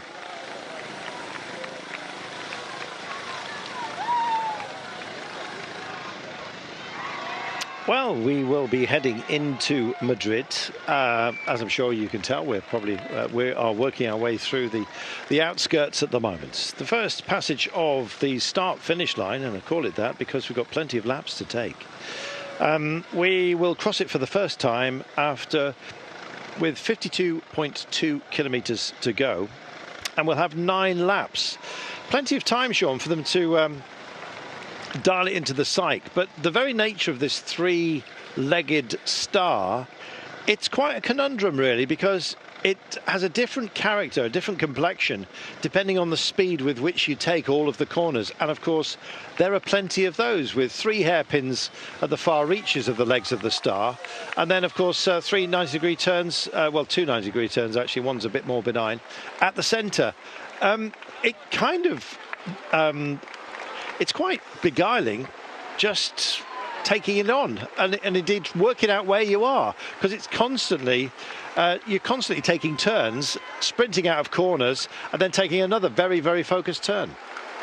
Yeah, it is a technical one, and on a circuit race at the end of a 3-week tour, it can be difficult for a lot of the riders that are really fatigued. But the sprinters, they can handle this quite well. It's maybe not the perfect run for the fast men, but you have to get on with it. And most of the sprinters, their bike handling is good. The team will be around them and just keep them into position in the earlier laps, out of danger, not too far back, because the further you're back in the peloton on this sort of finishing circuit, it makes it more difficult. So stay up in that 30-40 places, and then when you get to the final number of kilometres, position is going to be important, and the final corner, just before the kilometre to go, that is going to be of major importance. But again, the roads are pretty wide, and the sprinters are that quality of bike ride, that this sort of a circuit should not be a problem for them, for their position. It's all about the final run to the line, when you get inside that final kilometre, the final corner, just to hold your position and have a teammates around you. As we heard from Matt Pedersen, if he has his lead out man in front of him in the right place, take him to the right position where he needs to kick off his sprint, that's what you're all hoping for as a sprinter in a team. But unfortunately, it doesn't work for all. No, it doesn't. And I'm actually just beginning to wonder whether we mightn't just have a surprise today. It would be a real treat. Honestly, I think it'd be a surprise if Tim Merlier wins. There you are, I've said it. Who's your pick, Adam? Welcome to Adam Blythe, who joins us. Sent me a note saying, no rush. There's no rush, Carlton. Take your time. Bring me in when you need to. I'm just off to make risotto, so I'll be back in about half an hour. Yeah, depends what your rice you're using. Risotto rice, naturally. Well, there are plenty. Arborio, Arabaccio. Come on, there's probably 30 more that I could reel off. Arborio's my favourite. It's the one I've just mentioned. 73.7 kilometres from home. Well, it's hardly sinew testing at the moment, Adam, but I guess we'll give them that gift. We are. I was just watching downstairs with the breakaway crew, Orla and Dan, and we were chatting about the riders that have gone off the front and then came back, which was Rowan Dennis, and we were discussing how amazing it would be in those slow, starting kilometres if he just went hell for leather, surprised everyone, got 10 minutes. By the time he got onto the circuit, I don't know what they'd have done, because he'd have probably been a lap up by that time. And then we start quick step out the back, having that photo taken. Imagine if Movistar thought, and actually, sack this, we're still racing here, let's put the hammer down now and drop him. I mean, it would be... They'd get in a lot of trouble from the teams, but it'd be brilliant to see for us. Would you dare to do it? Don't be silly, Sean. I wouldn't have the legs to do it. And the organisers, did you notice that they roundly ignored him? So much so, I actually didn't believe it, so I was kind of waiting to see if we would hook up to him. But we've got a picture of Rowan Dennis. He looked slightly grumpy. Nothing wrong with that. But yes, came to naught. This is the Palazzo Infante Don Luis. Good old Don Luis. Donald Lewis, as he was known in the local bars here. Ministry of Transport, Mobility and Urban Agenda, apparently, co-finances the actions of restoration. That's the driest description of such a beautiful place. Tell me about the top topiary. I don't know, anything. That would be great. Ministry of Transport and Mobility. A Let's have Richard Carapaz. What a man, and what an absolutely spectacular series of stage wins. Stage 12 went his way. That was cathartic. Then, 2 stages later, he only went and did it again. Well, if that was cathartic, this was joyful. Check that out. Thank you very much. And then, of course, there was another. The penultimate stage, probably the bravest of them all. And this one, I think, was dealt with just relief and joy. Kapow. That was wonderful. Gets himself a polka dot jersey, 3 stage wins, and after a tough start to this race, I think he'll take that.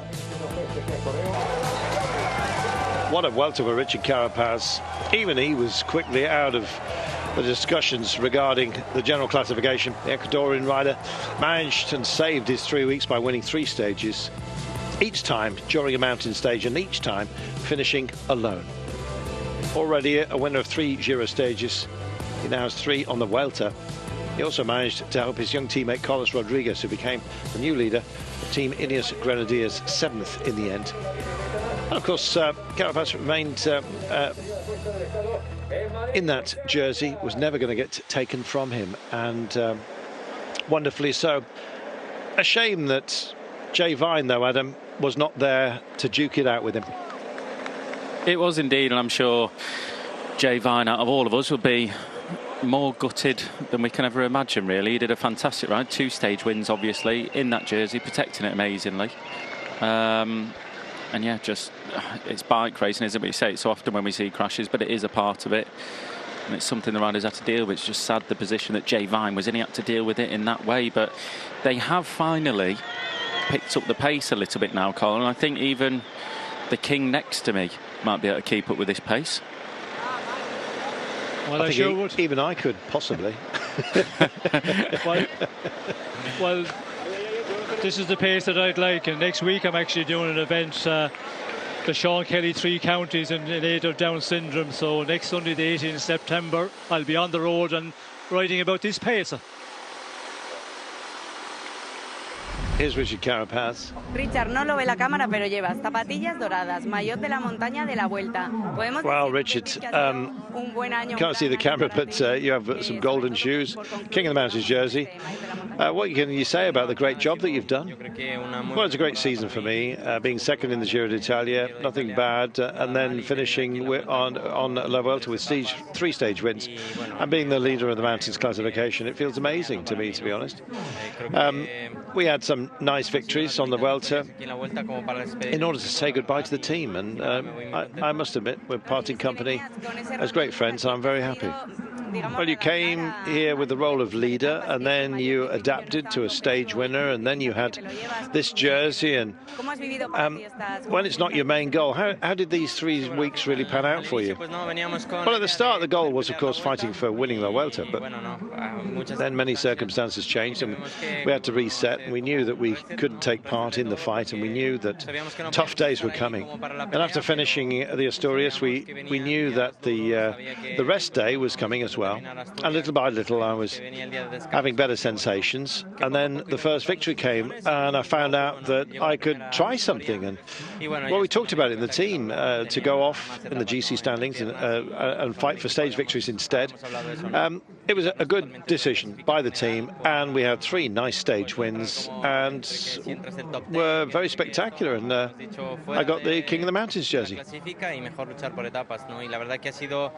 Un buen reinvento con el equipo y mira, hemos conseguido 3 bonitas victorias, han sido espectaculares y aún más pues con el maillot de la montaña, ¿no? Well, sometimes your team can expect that you have a certain level of performance, but it wasn't your case, at least early on. But it's been a great Vuelta for you. and the team. Well, I came here eager to fight, always showing the professionality which is what matters with the team. From the first year I was in the team, I was on the podium in 2020, so to say goodbye this way shows that we've always been ready. Even if we have to reinvent ourselves, we're always ready for a fight. And we offer up our congratulations. Thank you very much, he says, on receipt of those. He did a great job, Adam, of pulling it out of the fire almost, didn't he? He did an amazing job. Just the way that he rode through that Vuelta and the way that he approaches stages, he's a all or nothing kind of guy. And I was a little bit sad at first when we saw him drop out. Well, he didn't have the legs at the start, but once we got to saw the real sort of Richard Carapaz race, the one that races on heart, he's not a numbers man, he's very tactically aware, and yesterday was a great example of that, attacking just before the top of that last climb, going solo. He knew he had to do that to get that stage win, and he's just been a joy to watch in these stages. I've loved watching Carapaz. Me too. In fact, there's been so much to take out of it. There's Louis Meintjes just disappearing out of your screen. EF Education got the victory with, of course, Rigoberto Urán, and it's just a shame, Sean, that we didn't have Sam Bennett here to just light up the sprint battle with Mads Pedersen, who's likely to win today. Well, I don't know if Mads Pedersen will win again today, because he's going to have a little bit more opposition, because the fast men will be in the sprint here. But yeah, Sam Bennett will be majorly disappointed, because he got back into that super shape in the earlier part of this race, and then of course Covert wiped out his chances of going on. And Sam Bennett is the one that needs a 3-week tour as well. He's in the situation like we talked about Chris Froome. You need those racing days, 3 weeks of racing, and yeah, it's a big disappointment, and I'm sure he was sitting at home watching these days when it was for the sprinters and saying, well, if I was there, I could have possibly got another stage win.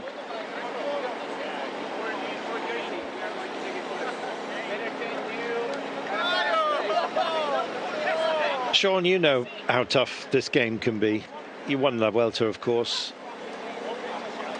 Was it, when you looked at it this year and you looked at the parcours, did you think, well, it's not as tough as in my day? Go on, be honest. No, I don't think, when you look back in the mid-80s, late 80s, the parcours or the route for the big tours, weren't as challenging as they have been in the last 10 plus years. The organisers seem to find a lot of these climbs in the end, and it's a more difficult Vuelta, certainly.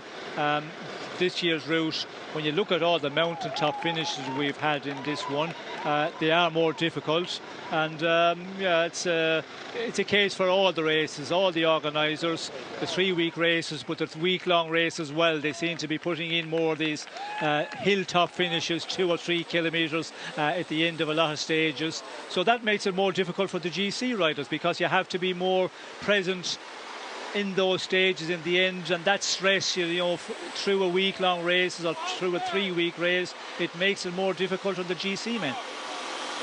Well, it's good of you to say it, because I mean, some of the length of the stages that we used to have of over 300 kilometres to cut across some of the very hot desert open spaces, I just thought it was inhuman. And it was the redesign, really, of La Vuelta that kind of set the template for the Giro changes that have happened under Accaroni, and even the Tour itself, just compressing it, shortening the distances they have to deal with, and making it for a very punchy affair, Sean. And we've certainly had that, haven't we, in this race?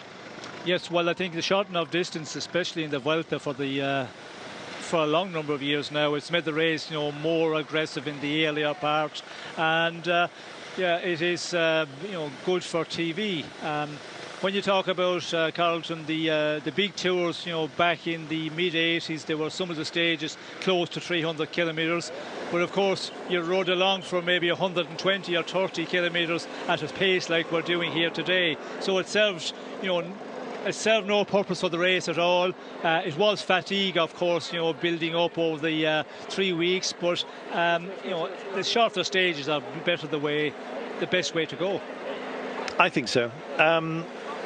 With all these mountaintop finishes that we've had this year as well, Adam, there have been a couple of days where we've felt it's had the same character, at least on paper, but they've all been ridden differently, haven't they?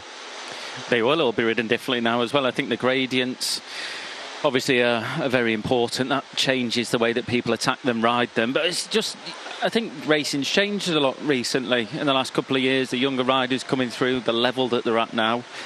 I think most of the riders now for the cycling geeks, it is around 6.5 watts per kilo that these guys are doing on the climb, like the top guys, and that is an enormous number. And if you can't compete with that, you've just got no chance whatsoever. So it's, bike racing's just changed.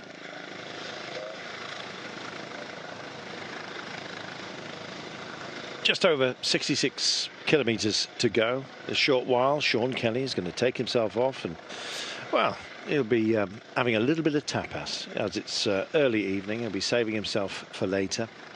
Sean, you'll be back for the feast as a finale today. Shadows getting longer. Do you not want to stay, Sean? Yes, well, the shadows are getting longer, and yeah, I'll be back for the final here, but I'll definitely take my rest, because I think it was quite a number of kilometres more at this pace, so I'll be back for the real exciting stuff, the laps around Madrid. In about 3 hours then, at this rate. Yeah. Well, in a short while we'll be welcoming Robbie McEwen into the commentary position. It's been a joy to have Robbie on board with us for the Grand Tours this year. And out of this race, Robbie, what's been your big takeaway in terms of the drama that has been presented to us? Oh, we'll hear from Robbie a little bit later then. There is no rush, as we say, Adam. Remco Evenepoel, full of tears yesterday. Nice to see him smiling today. It must have finally dawned on him. Yes, it is probably finally dawned on him that he's woke up this morning as the winner of the Vuelta, and I can't imagine the amount of messages, support he's had over his phone. We all have a telephone. We know what it's like when you get a couple of messages on a WhatsApp group. I'm sure he's had quite a lot of them to keep up with and not being able to get through them. So I'm sure he'd be feeling quite overwhelmed as well, really. What's Tim Merlier's... does it add pressure to his shoulders that, of course, Belgium is absolutely in party mood? He needs something out of this race. He was third behind Sam Bennett in Utrecht. And then it became a little bit anonymous. Well, very anonymous. Do you think that's part of the burden of moving teams? Is there any lack of motivation there? Surely he'll be up for it today after coming this far.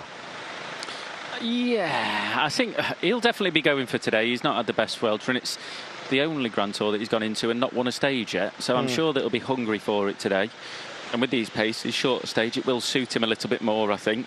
It's just he's going up against a very, very fast Mads Pedersen, Danny Van Poppel as well, and it's a last chance for the riders who have not won stages, like Van Poppel as well, to get a stage win. So it's going to be entertaining, but yeah, it would be good to see, wouldn't it? Belgium winner of the Vuelta and a Belgium winner on the last day of the Vuelta. It would be National Belgium Day. Well, it would be, but he's got a task on his hands. He was beaten by Bennett and Pedersen in Utrecht.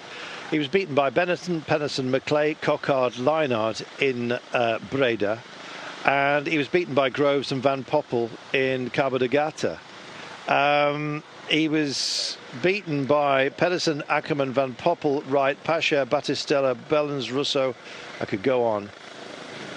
He's not been there, and you cannot be absent so that often if there's not something amiss. And he needs to put it all back together today, because he's come all the way through this race, and it's now or never.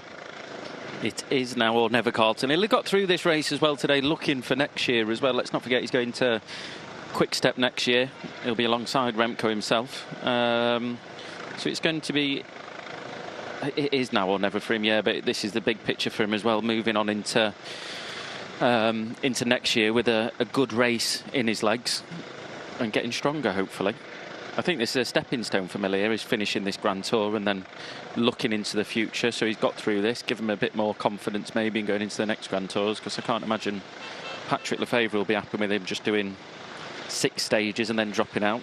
Yeah, I think that's absolutely right. Well, and we know about Lefevre's temper as well, and his patience, particularly with quick men, it seems.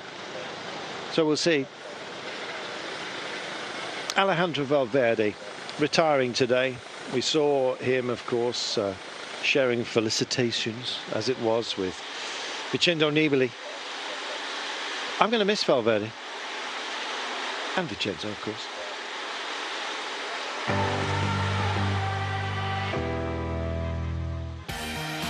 12 stage victories at La Vuelta and a final victory in 2009, 4 stage wins at the Tour de France, 1 World Championship title, 4 Liège-Bastogne-Liège, 5 Flèche Wallonne, 2 Classic San Sebastian, amongst other victories. That's the palmarès of Alejandro Valverde, who was riding his last Grand Tour. Sport is going to be missing a big personality, a big champion. Valverde, right now, I mean, he's a role model for a lot of, especially the older guys in the peloton. Seeing that he's racing the way he is at the age of 42, still winning races, still at the front. I think it's really an example for a lot of riders, and I think he can be very happy with the career he's had. He certainly will be missed enormously within Spain. They were kind of hanging on to him, waiting for the youngsters to come through. They are now here. Thank heaven for that. Well, we'd like to keep him going, to be honest, because he can tell us a lot of things. He's enjoying his riding his bike a lot. He has strength, of course, to keep hanging on. And for sure, he came to a point where he needs to disconnect a little bit. Alejandro and I used to do many things together. We started very young. We were rivals, of course, in the beginning, and then became teammates for 4 years. And I was his gregario. I was the last rider to be with him. And for my last years, he was the toughest rival I had. So we were not only fighting for Grand Tours, but also for classic races. That was Perito Rodriguez, of course. And what about Alberto Contador? He must have a message for his compatriot as he takes a bow. Bueno, Alejandro, estoy aquí preparado para recibirte en la... I'm ready to receive you into a new life, Alejandro. He says, of course, we'll be different. We'll be able to keep on cycling, and for sure the ones that will be suffering will in the Gruppetto. Will be a great effort to follow you. It'll be different, I'm sure, but you're going to be doing that great too. Well, we'll see what Alejandro Valverde ends up doing. I know what I'm going to be doing. I'm going to be going to get something to eat. And I hand you over to Dan Lloyd and Robin McEwen, along with, of course, Adam Blythe. Thank you very much, Carlton. Don't be too long, because they're going to speed up now and start racing. Thanks for that. My pleasure. My pleasure. Cheers. But being serious, they should start speeding up very shortly indeed. It will be the Quick-Step Alpha Vinyl team who are given the privilege of taking the lead of this race, Remco Evenepoel, into the streets of Madrid and through the start-finish point for the first time. And we actually aren't not too far away from that point now. It comes at 52.2 kilometres to go, so in just under 10 kilometres time.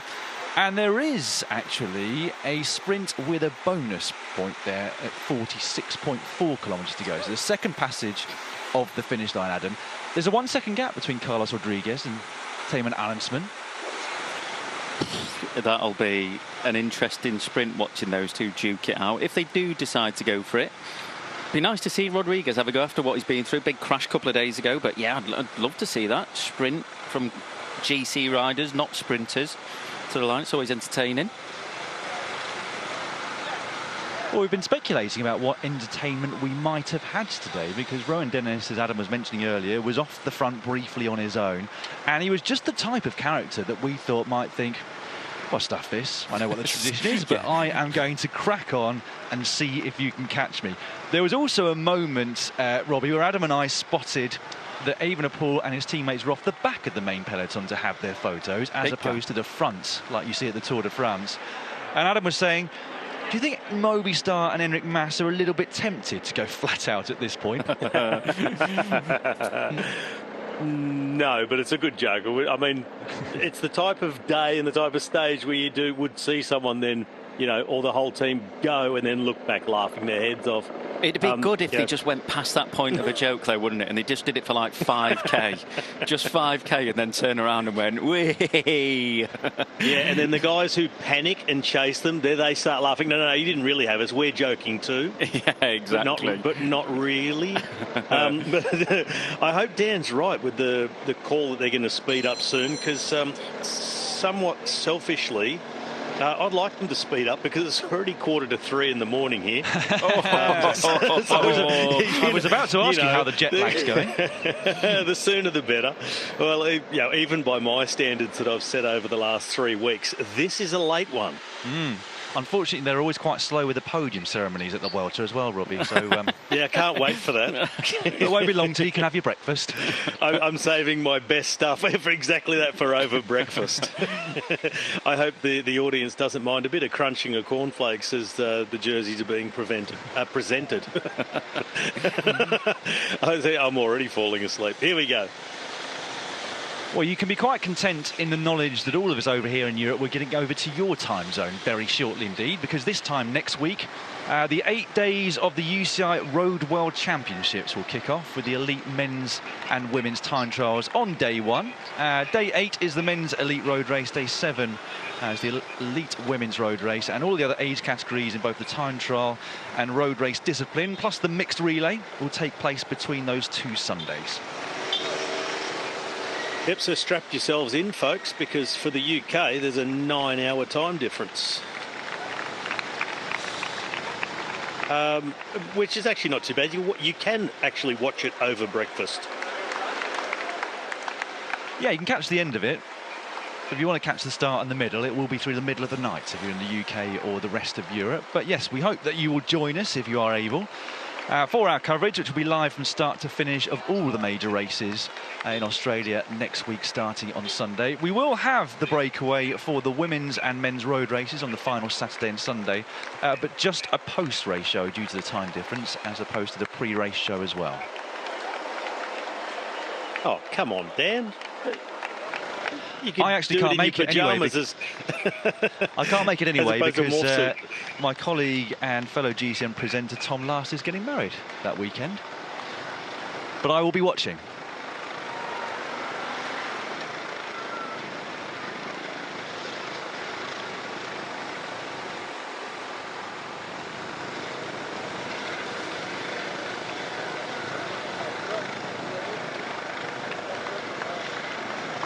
As you can see, we are now getting in towards the centre of Madrid. Unlike what I said yesterday, it hasn't been here for as long as I can remember.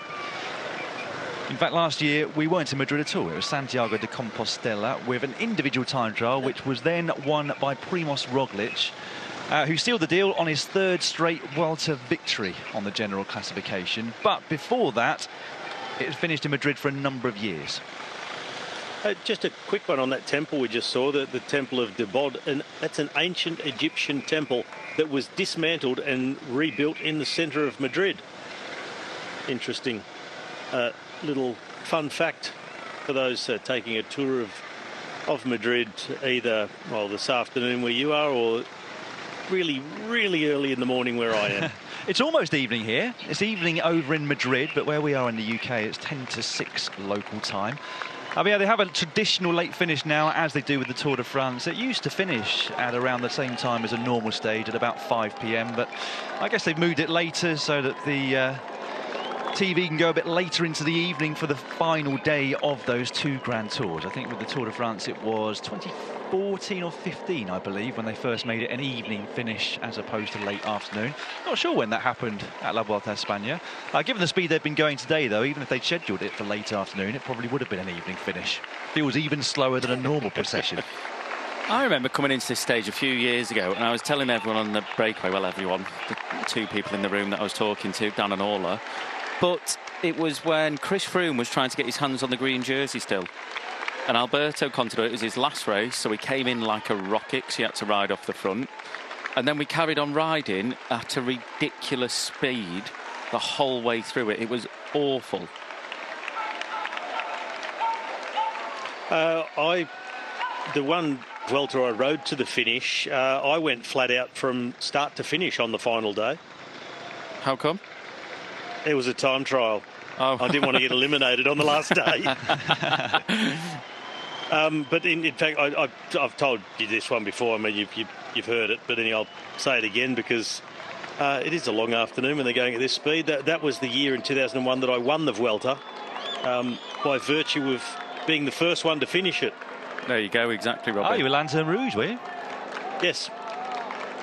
139th at 3 hours and 19 minutes. I just looked it up before. I think there's 134 finishes in this one, with the Lanterne Rouge some more than 5 hours behind Remco Evenepoel. Oh, wow.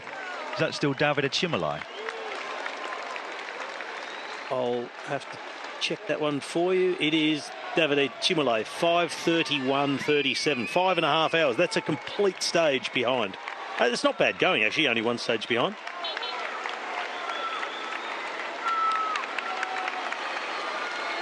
If you've been away on a commercial break, we've just been talking about the Lanterne Rouge of this race. It is the Italian Davide Cimolai of Team Cofidis, who started today at a deficit to Remco Evenepoel of 5 hours, 31 minutes and 37 seconds. And in fact, there are 9 riders who are over 5 hours down in the overall classification. We've also been discussing this procession for the last day of this race, as it is, of course, for the Tour de France on the way into Paris.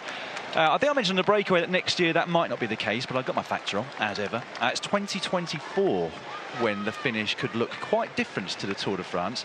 I think that is because of the Olympic Games taking place in Paris. So rumours are that at the end of the Tour de France 2024 will finish down in Nice. And you wonder what sort of stage they might have with that change of venue. Wouldn't it be nice to have a hilly stage on the last day? Imagine if they had a hilly time trial at Col d'Ez, like they did in Paris-Nice. Yeah, you could do it like that, or like Paris-Nice used to finish with, a fairly flattish stage that finished with laps of the Promenade des Anglais and a big bunch sprint. So kind of like in Paris, but the southern end of the country. Well, Robbie, I have to tell you that in 2017, when I did the Vuelta, I was 4th from last and 4 hours and 58 minutes down. I did a full stage. The last on that race was my teammate at the time and fellow presenter here at GCN, Connor Dunn, 5 hours 16 minutes down. Who is currently about 1 metre away from us, isn't he, in the next door commentary box on the Grand Prix Montreal, which you can catch right now or later on after today's stage of La Vuelta. Well, look at Mads Pedersen, who starts at La Vuelta was a frustrating one with 3 second places in those stages in Utrecht, in Breda and Laguardia. They had to settle for second places there, but coming in stage 13, as Sam Bennett was out of the race due to COVID, his confidence was pretty high.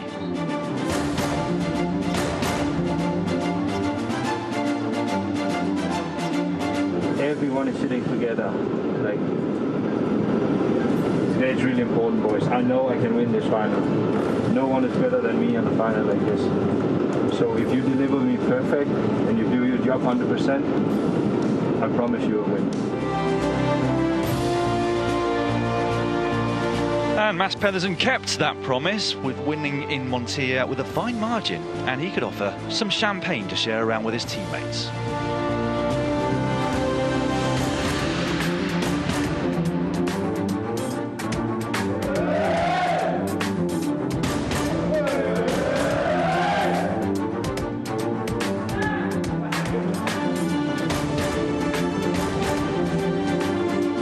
And the Danish rider did not rest on his laurels after that initial stage victory. He went on to win 2 other stages of this race, in Tamales and Talavera de la Reina. Maybe he'll get one more today in the finale in Madrid. However, what we do know already is that he smashed the green jersey classification and is the deserved winner of the best sprinter of this Vuelta.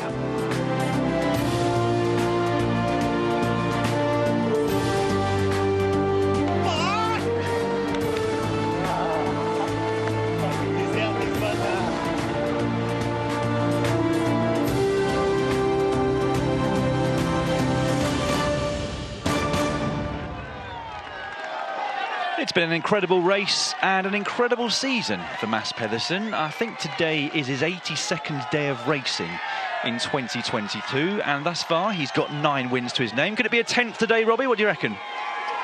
It's a very good chance. I mean, he's going in, and he's got to go into this stage as the favourite based on what he's done throughout this race and the form that he's carried across the entire 3 weeks, where others have had good and some really ordinary days. He's been consistently excellent.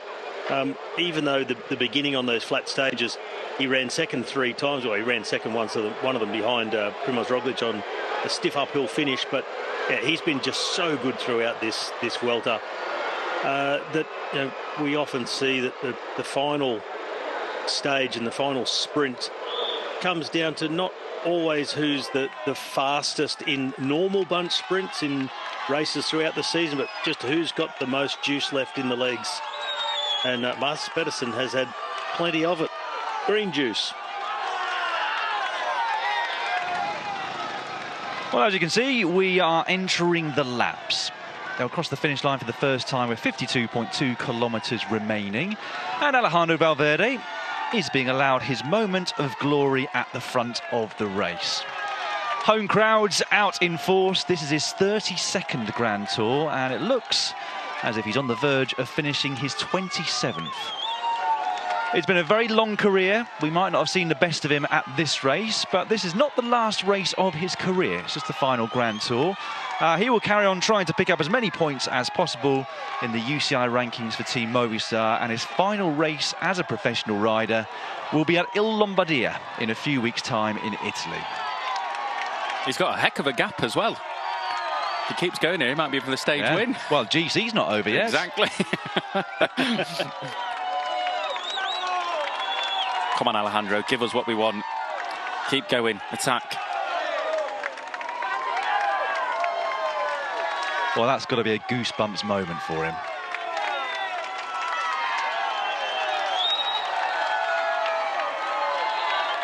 How long were you professional for, Robbie? 16 and a half years, because I retired after the Tour of California in 2012. So, yeah, 16 and a half. At 42 years of age now, Alejandro Valverde, I think I'm right in saying that he's probably been a professional cyclist longer than he hasn't. If that makes sense, because I think he turned professional fairly early on in his career. I think it's his 20th year as a pro rider, so I might be slightly wrong on that. But nevertheless, a huge part of his life thus far has been spent as a professional cyclist in the pro peloton. So I'm sure it's going to be quite the change for him when he finishes his career at the end of this season. Last I heard, he was going to continue on with his Team Movistar as a coach. But even if you stay within the sport, Adam, it's quite a big change to your life, isn't it?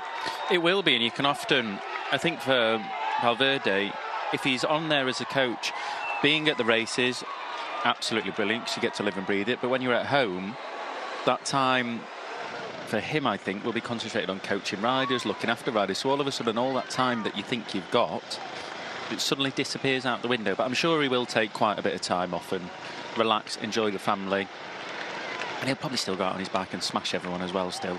I was going to say exactly that. He strikes me as the type of character that will continue to ride his bike pretty much forevermore. Same vein as our own Sean Kelly. Oh, you do a fair bit of riding still, Robbie, as well, don't you? Well, fair bit. I do a bit. 2 or 3 times a week I'll go and ride 60k.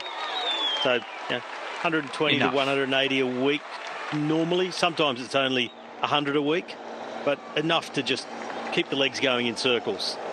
I agree. I think Alejandro Valverde, he's formed such a habit over his 21 seasons as a professional, which is then half of his life, being 42 years old. It's not something you'll just be able to racket, I don't think. Some do, but I just don't think Alejandro Valverde is that type. I think he'll be going out for a ride almost straight after his season finishes, just to catch up with his mates and have a nice fun ride and just, chat and enjoy the outdoors.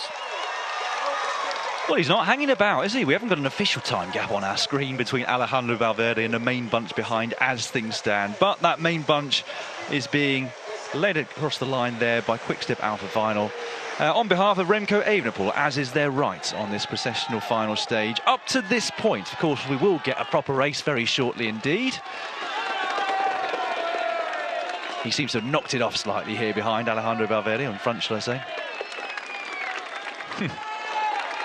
Yeah, we often see it in the Tour de France, don't we? In the past, we've seen riders at the end of their career or their last tour, their last Grand Tour, they get the opportunity to go across the line in front, but it's over the finish line and then really quickly the race starts. They're reeled back in and the first attacks go straight away on the incline up towards the Arc de Triomphe.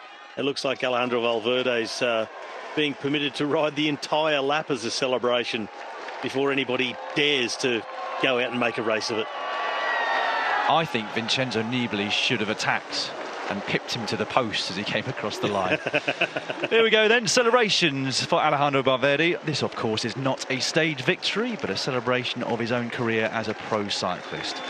Tarnished in part in the middle part of his career, but it's been a lengthy one. Robbie McEwen pointing out he spent 21 years as a pro cyclist, 42 years of age, so exactly half his life.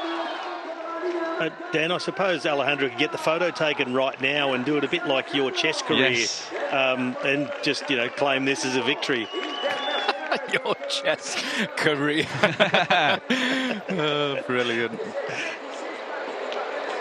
That might be lost on a few of you listening out there. It was another conversation at a quieter moment of the race, about midway through this World d'Espagne. Well, it's a bit of a quiet moment. Dan was quite the chess master in his younger days, but there was not much evidence of it. And it went back to a conversation about riders putting their hands in the air to celebrate victory when they hadn't actually won. And I did it twice. Once for third place. Carlton, after hearing about Dan's chess exploits, was trying to find something relating to Dan and chess. Couldn't find a thing, and Dan then mentioned that there was a nice photo of him standing next to a chessboard with his hands in the air, which proved his expertise. Or did you get second? I had the odd win. I don't remember where I finished overall in that particular tournament. As here they are then bringing it home, and it's great to see that it's Remy Cavagna, Adam, that's being allowed to sit on the front of the team, as he has for kilometre after kilometre of this year's race, ever since the point when Remco Evenepoel went into the red jersey. Without him, winning this race would have been a lot harder.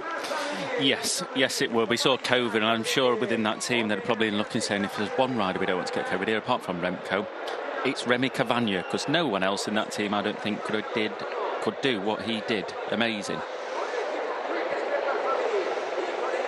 So we're off on the first of 9 laps of this finishing circuit around the capital of Spain in Madrid. 5.6 kilometres per circuit, so as you can see. We're now getting into the final 50 kilometres of the race, and there we've got a time gap. 1 minute and 15 seconds Alejandro Valverde has over the main peloton behind, but he's sat up, just taking in all the applause of the crowd. That would have been great if he just waved across the road to the peloton. Just, hi guys, and bye, I'm going to attack now.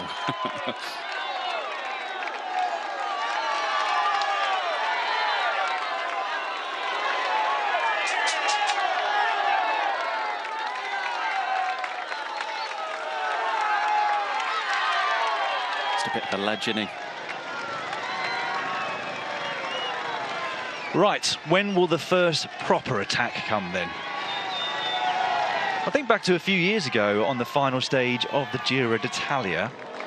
Ilio Kaiser, riding for Quick-Step at the time, as he still does, did manage to get the better of the sprinters and their teams behind. He was with one other rider whose name escapes me as things stand. Luke Durbridge, was it? Yeah. They went on the attack on the final finishing circuits, and the bunch miscalculated things, and they managed to stay away to the end. Here we go then. It's one of the riders from Burgos BH who decided to make the first attack. He's trying to bridge his way up across to Alejandro Valverde, and as such... Mas is going on the attack. The GC is not over. Enrique Mas is going off the front. Well, of course, Movistar are going to mark this move with their teammate up the road. They won't do any work before they catch Alejandro Valverde. It's a circuit you've done before, I believe, Adam. Talk us through it. It is. A couple of tight hairpins. The one they're heading up to now is probably the tightest one. Small road, well, narrow road. Back on yourself, a right, and then all the way down to the opposite side of the finish line. Hairpin, back up. But it's just these little parts here where the peloton really does string out, and just these little niggles that go uphill ever so slightly. After 21 days on the bike, it does just ache the legs a little bit. Well, that's bizarre. His teammates are chasing him down now. So Movistar on the front. You can see Alpecin de Koning up there at the front as well. They will be working for the Belgian national champion Tim Merlier on today's stage. It's the final opportunity for everybody, of course, but also for Tim Merlier, who's failed to get himself off the mark at this year's Vuelta a España. Valverde's being brought back now. Just see him on the left-hand side there, Yetzibol. I think he was in the first attack on the first road stage in this race. He was. And on the last road stage in this Vuelta, he's yet again on the attack, consistent. Just trying to work out why Movistar are riding on the front.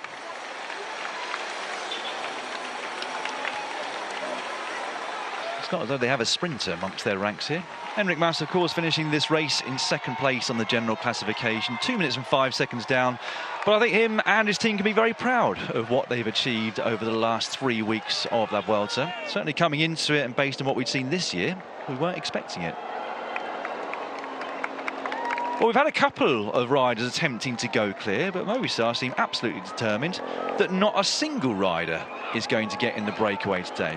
Can't quite get my head around exactly why they want it to be like that, because it's the sprinters team that we expected to take full charge of this race and set things up for one final sprint finish at the Vuelta a España.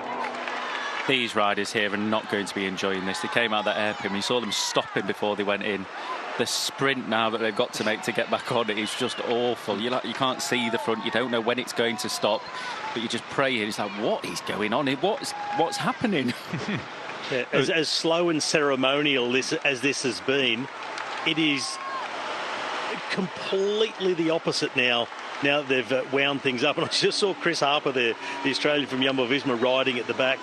He'd gone from really cruising at about 25 kilometres an hour to turning himself inside out at about 60, just trying to stay with the peloton as they came out of one of those hairpins. It's a horrible place to put yourself at the back when this starts. And as you said, Adam, it's a tricky circuit with a couple of hairpin, well, three real turns back on yourself. And, yeah, not the place to be down the back if you're looking for an easy ride.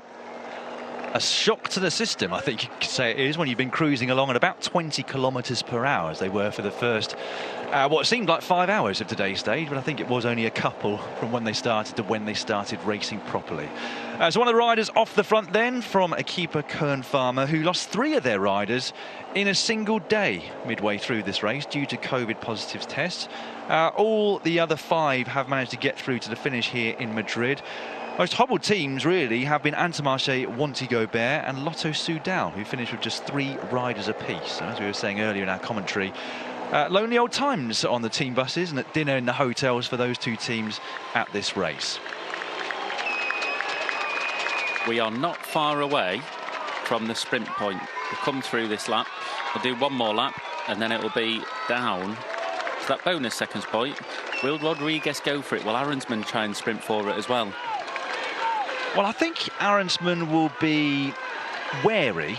I don't think he'll expect anything to actually happen, but you just never know. And Carlos Rodriguez, of course, not a sprinter at the best of times, but not least, or even worse, you would imagine, with all of the scars and the bruises from his crash. I'm not expecting him to... Oh, just as I say that, here we go. Teo Gegenhardt with Richard Carapaz on his wheel, and just behind that, it's Carlos Rodriguez, the Spanish champion. Reason for this is that just 1 second separated Carlos Rodriguez from Thymen Arensman of Team DSM on the general classification this morning. But unfortunately, he's been dropped from the lead-out. So Richard Carapaz coming through here.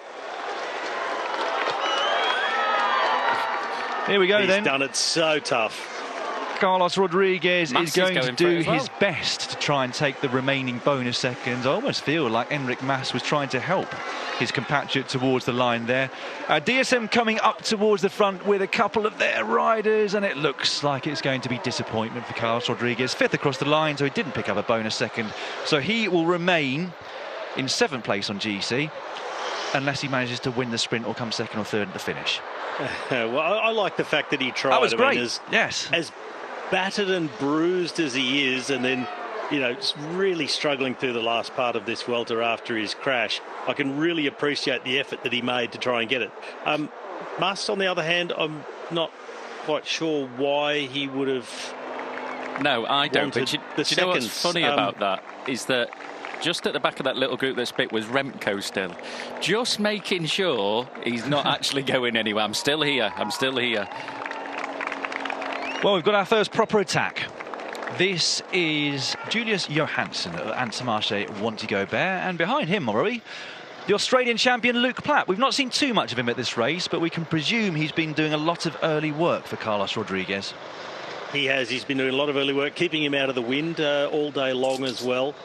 So, you know, doing all the odd jobs in the bunch, the jobs of the unsung heroes of the teams.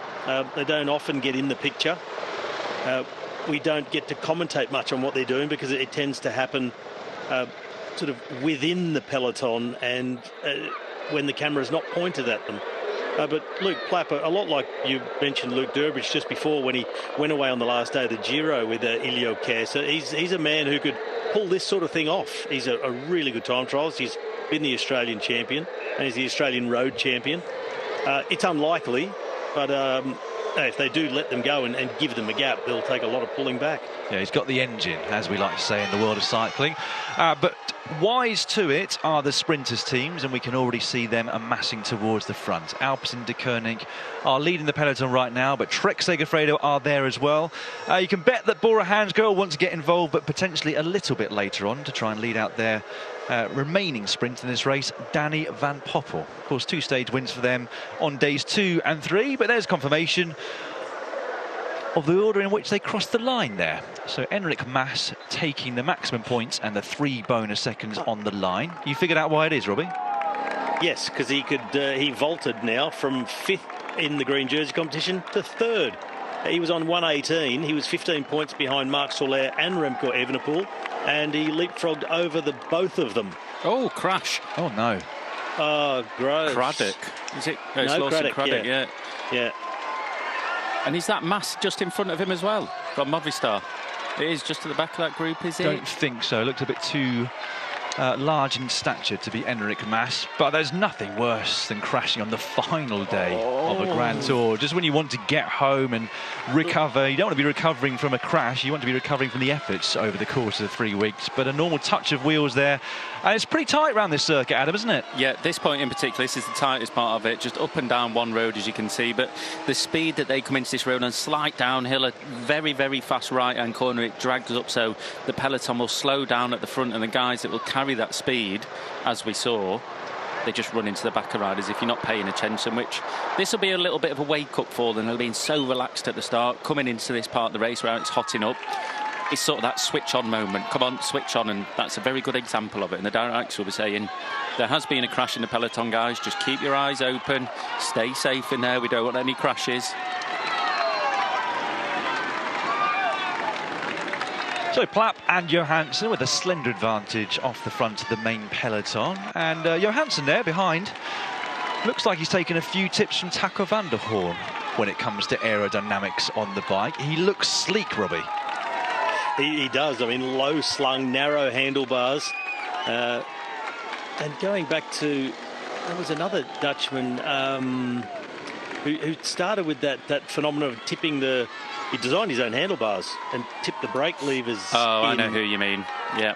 Yeah, from Roompot. Yeah. Name escapes me, we'll come up with it. But yeah, really aerodynamic, and it's been catching on throughout the peloton.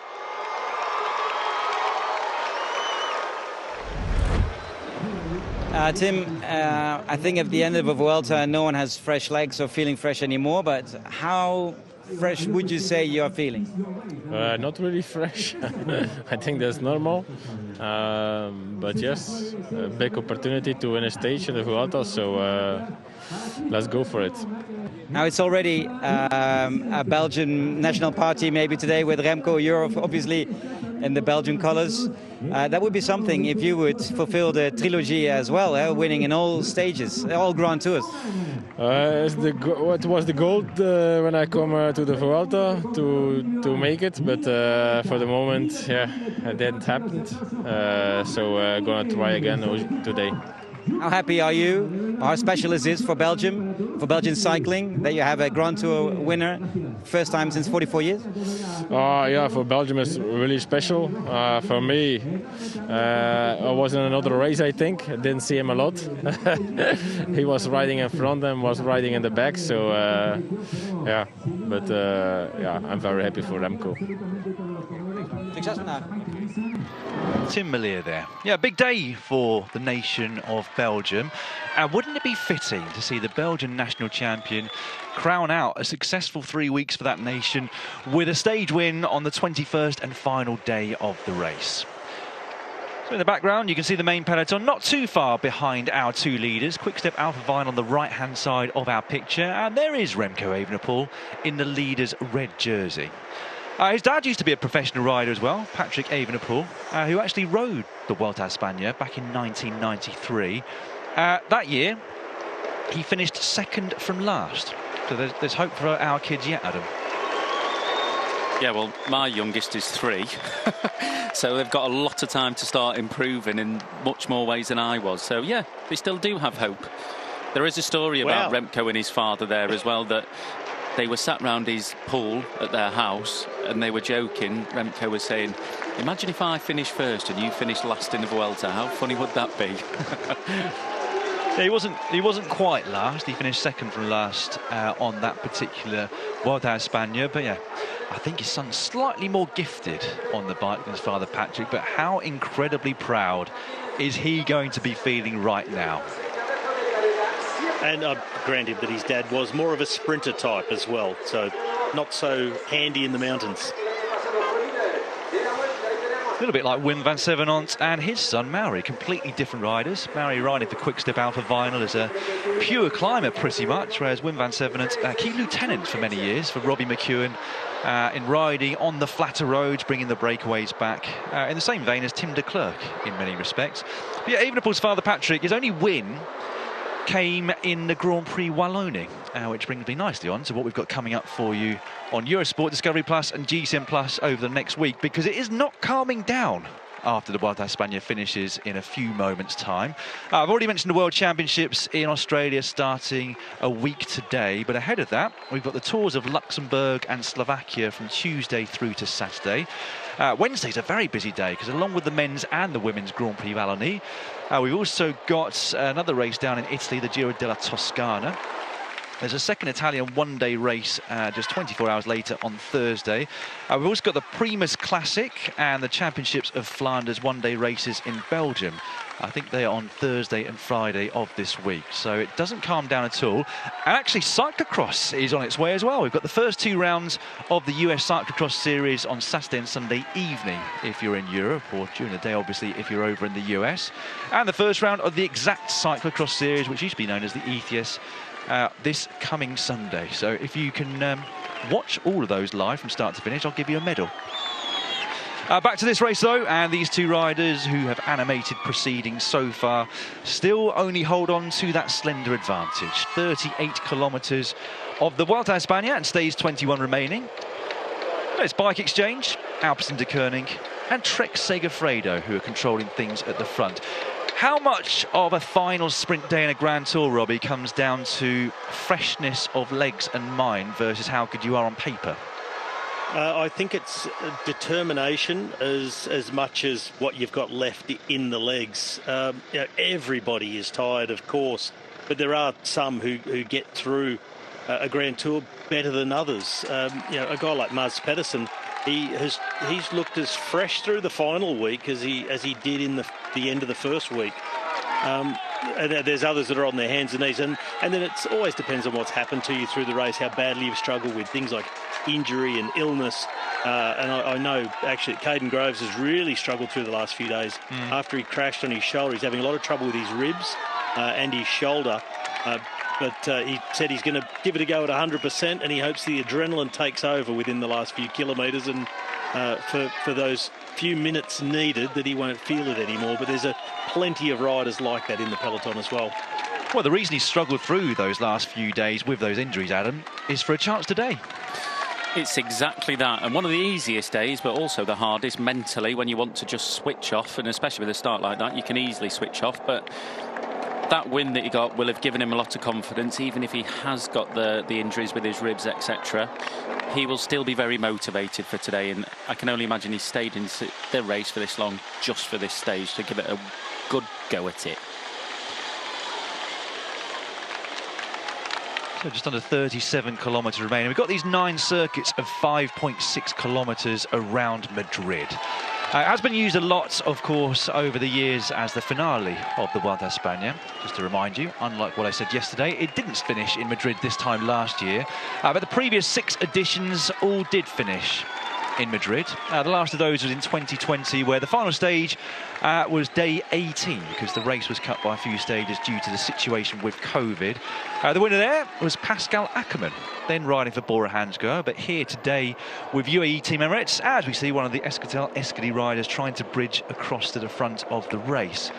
Before Pascal Ackermann, when we were here in 2019, it was Fabio Jakobsen who took the win, Viviani the year before that, Trentin in 2017, Magnus Cort Nielsen in 2016, and John Degenkolb the year before that.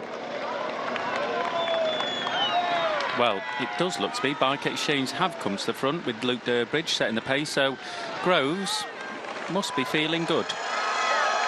Yeah, well, they were determined that they're going to make the most of it. And I was talking to Caden Groves this morning, also to Gene Bates, the team director, and they said, you know, despite struggling over the last few days, this is exactly what the struggle has been for. So you've got to give it everything, no matter what, because you've got to make all that suffering worth it. And there's quite a few riders in that basket this afternoon as well. They've dragged their carcasses over those hard mountain stages just to get to this stage today, and they're going to take all the risks. They're going to go to the absolute maximum and not let anything that's happened over the last 3 weeks get in the way or in their thoughts when they're getting ready for today. Now, back to this position. Jan Willem van Schip was the man who pioneered this setup with the tipped-in brake levers and gear levers, the narrow handlebars, and it is very, very effective, especially now with the band positions that we have in the peloton. No super tuck, no draping your hands over the handlebars. So this is next best thing, and maybe the next thing that the UCI will start to look at. Yeah, no puppy paws, as Carlton Kirby likes to call it. You'll be hearing from Carlton Kirby very shortly indeed. We're going to have an interview coming up just before that. I'm going to be exiting the commentary box along with Adam Blythe to get ready for the post-race breakaway show. But a huge thank you from me personally, I'm sure from Adam Blythe as well, for your company over this season and the last 3 weeks. Plenty more racing to go, though. Not just today, but for the rest of this season. So I will leave you by handing over to Caden Groves for his thoughts on today's stage. So Ken, how did you prepare for a stage like today, the final one in Madrid? Well, I mean, there's not too much time to prepare really, just getting through the last week in the mountains, trying to get through as best as possible, saving energy where we can, and but yeah, I'm happy to be here. How tough was that, getting through this week? I mean, it was pretty tough. I had a crash a few days ago as well, so the body's been pretty sore, but thankfully each day I'm out the back, all the guys will wait and get me through the stage, so without them I wouldn't be here. Now, compare this sprint stage maybe to the sprints where Mats Pedersen won, because they were all a little bit uphill. This is a flat sprint. Is that a completely different ballgame then? I wouldn't say completely different, but I mean, I expect some other guys to be favourites here. You know, maybe Dan McClay, Tim Millier, and Grove, myself, Pascal Ackermann. So I think there's a few guys who can go well today, not just Mads. What is key to the success for you then today? For sure, it's a good run to the finish. Everyone's got tired legs. Maybe some guys are in better shape, but it all depends on the lead out, especially how you come out into and out of the final corner at 1.2k to go. And a lot of the time, the freshest guy wins. Seeing those laughters, it's still good in the team, right? Oh, for sure. Yeah, no, we're having a lot of fun. And got one day to go, and then we can celebrate. Thanks, mate. Well, excuse me. Thanks to Dan. Thanks to Adam.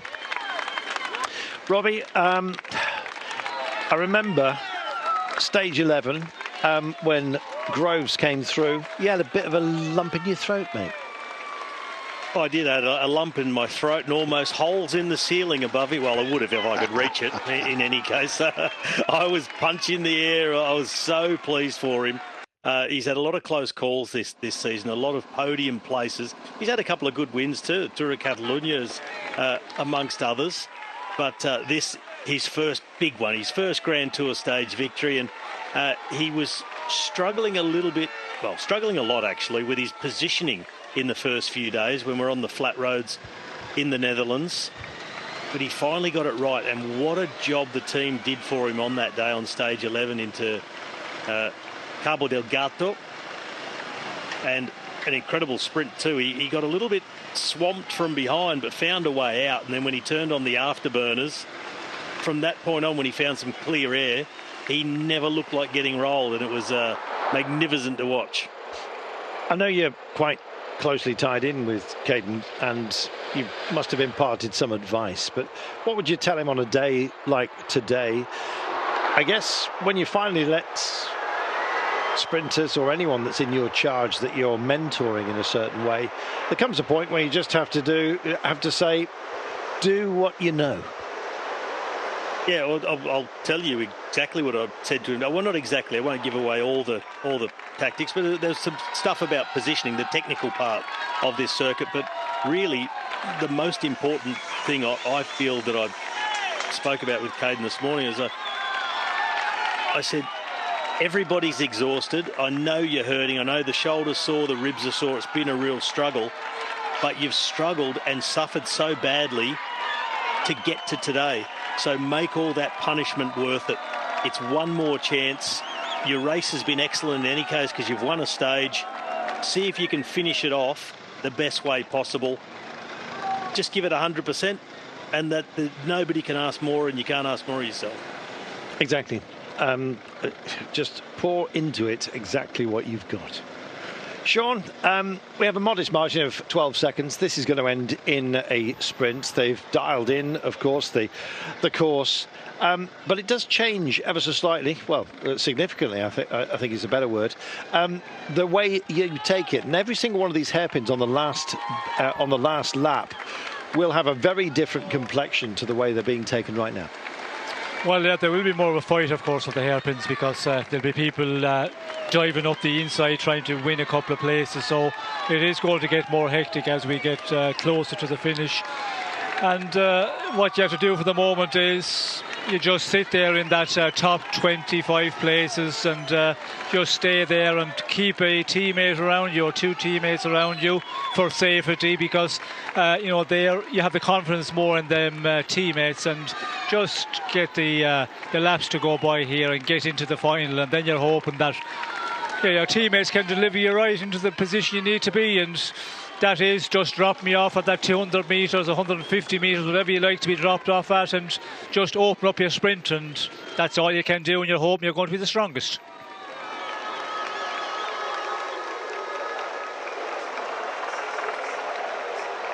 $18 seconds is the gap. It's quite a feisty one, and suddenly this has woken up. You can see the pace that's being invoked here by the motorcycle, apart from anything else, just billowing the covers upon the barriers. These guys just leaning into these corners, giving themselves a decent view of it. This constant meeting in the centre of this three-legged star that we talked about. There is a little parkland area. You'll see fans sort of rushing across from one side to the next. We talk about the major cities that characterise the finales. Italy don't have one. They bounce around the place, to be honest, although they have been given over the last few years of finishing off in Milan, of course.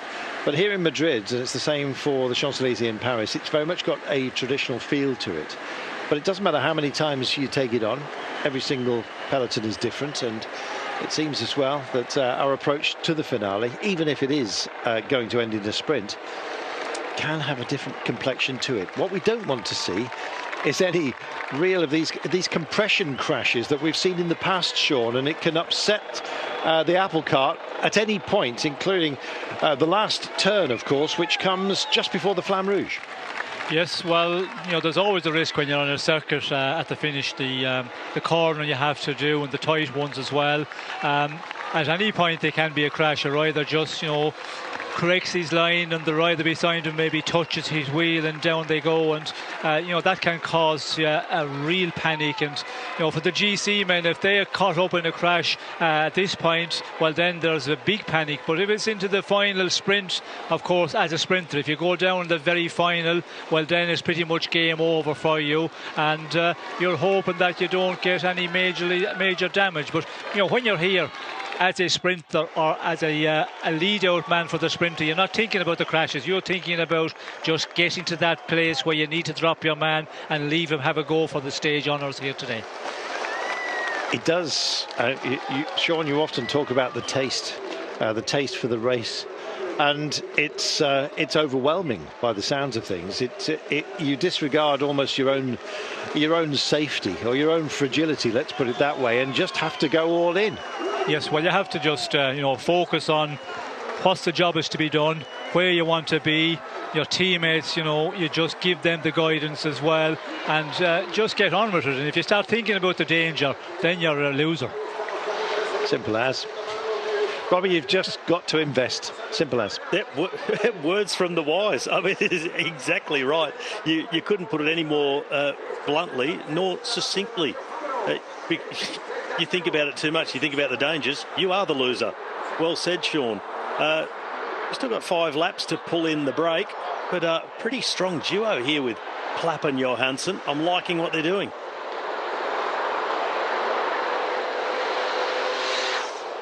Get your heads down. See who's chasing at the moment. If you want to know who is going to try and buy the right to fight a little bit later on. Trek never that far off the front, of course. Today's favourite is Mads Pedersen.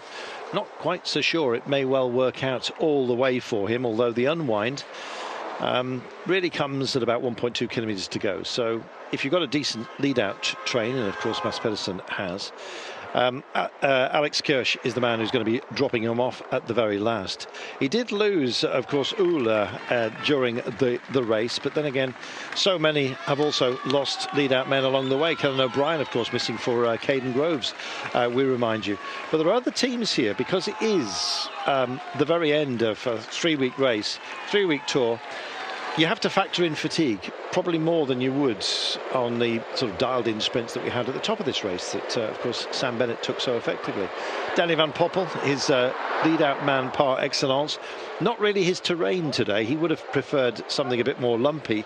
But when you factor in the 3 weeks of the tour, if he's able to take lumps better, then he's come through the lumps and the bumps and the mountains, possibly better than a lot of the other quick men. So all of a sudden you get riders like Danny van Poppel, Robbie, elevated in terms of the pecking order for today. Yeah, and elevated in the favouritism as well. Like you said, it's how you digest the 3 weeks of racing, and who's just going to be the strongest on the day coming into this last gasp after nearly 3,500 kilometres around Spain, up and down, and all the hidden pitfalls and the heat. And a guy like Danny van Poppel is in with a decent chance today. He's been sprinting really well, and his lead-outs for Sam Bennett early in this race were phenomenal. We miss Sam, though, Sean. We miss him at a moment like this as well. Yes, well, yeah, he's been a big miss in this race, and it's a big disappointment that he went out, because he needed to do a 3-week tour at the end of the season, and he had just got into the real shape where he was shown he was back to his best again, and unfortunately for him, COVID took him out of the race, as does many other riders, and it's a big disappointment. We did hear Mats Pedersen talking about if Sam was here, it would have been nice. It would have been a great battle for the green jersey, and that would would have been definitely the case. But yeah, that's one of the things you have to try and get over with and get on with. And it's been a race where we were getting really worried at a point where we were losing a lot of riders. Thank God it did ease off a bit in the past week. Carlos Canal, the sprinter from Euskadi, has just suffered a puncture, unfortunately. So I don't know whether he's going to get back in at full strength. But they've got Gotson Martin as well, who can go quickly. We're going to hear from Danny Van Poppel about his thoughts on today. As I said, if he does take ramps better than normal sprinters, that's his preferred. This is that bunching I was telling you about on each of these hairpins. Can you imagine if there is if there's a lock-in, if you will, and there's a big party to try and get into that curve? That's the sort of thing, Robbie, that could alter the complexion of the day entirely. Well, it can ruin the chances of those who are not being attentive enough to get up to the front when things really started to kick off. It's not just a case of position yourself the last 5K. It is the whole time you're on this circuit. Let's hear from Danny Van Poppel. Danny, I think most of the riders in this peloton are looking out for this stage because it's the last one, but you're probably looking out because you've got some winning to do today, right? Yeah, it's the last sprint chance, flat sprint, especially for me after the Tour and now the Vuelta. I'm really looking forward to going home, but first today a nice sprint. How did you came through this last difficult week? Yeah, I felt what I say. I felt a bit tired after the Tour, and I recovered not so quick anymore. So the stage that Peterson won, the last stage, I was not recovered well. Normally I'm there in this group, but yeah, on the end was a good Vuelta for me. I showed myself. Bit sad that Sam is not here, but yeah, then I tried to go my best for the sprint. Well, you did, and you could do that again today. What do you think is key today, and how does this stage differ from the stages last week where we had a sprint? Yeah, it's a flat sprint, so it's not for the powerful guys like Peterson. He's super in this, but now also Merlier can do a really good job. And yeah, I think it's everybody thinks you need to go really early into this corner, but on the end you can wait also quite long. I think that's a secret to win the stage here. He's giving him all away. Joris Neuhaus, I'm afraid, has taken a crash for Team DSM. He was lead-out star for John Degenkolb. It would have been between him and Nico Arndt. Arndt, of course, out of this race. So Degenkolb will be hampered by Neuhaus, unfortunately taking a tumble now. Had a crash, not quite sure the seriousness of it, but I'm sure he's got back in.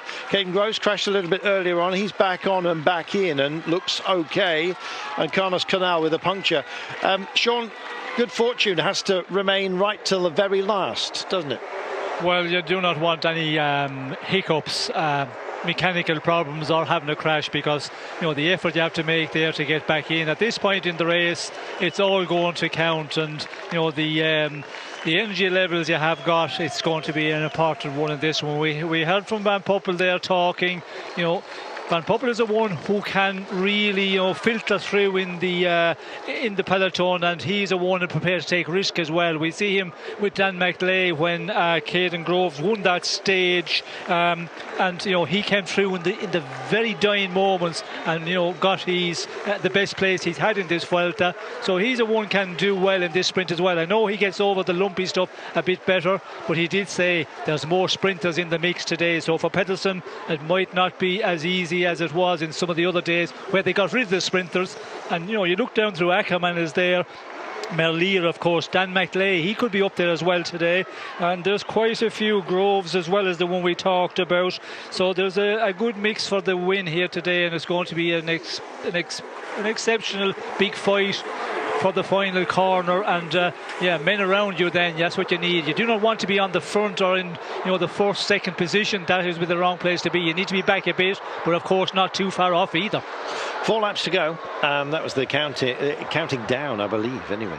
Yeah, 4 laps remaining. With 3 laps to go, there'll be 17 kilometres remaining. That's really where we normally start to pace up, but we've already achieved that right now.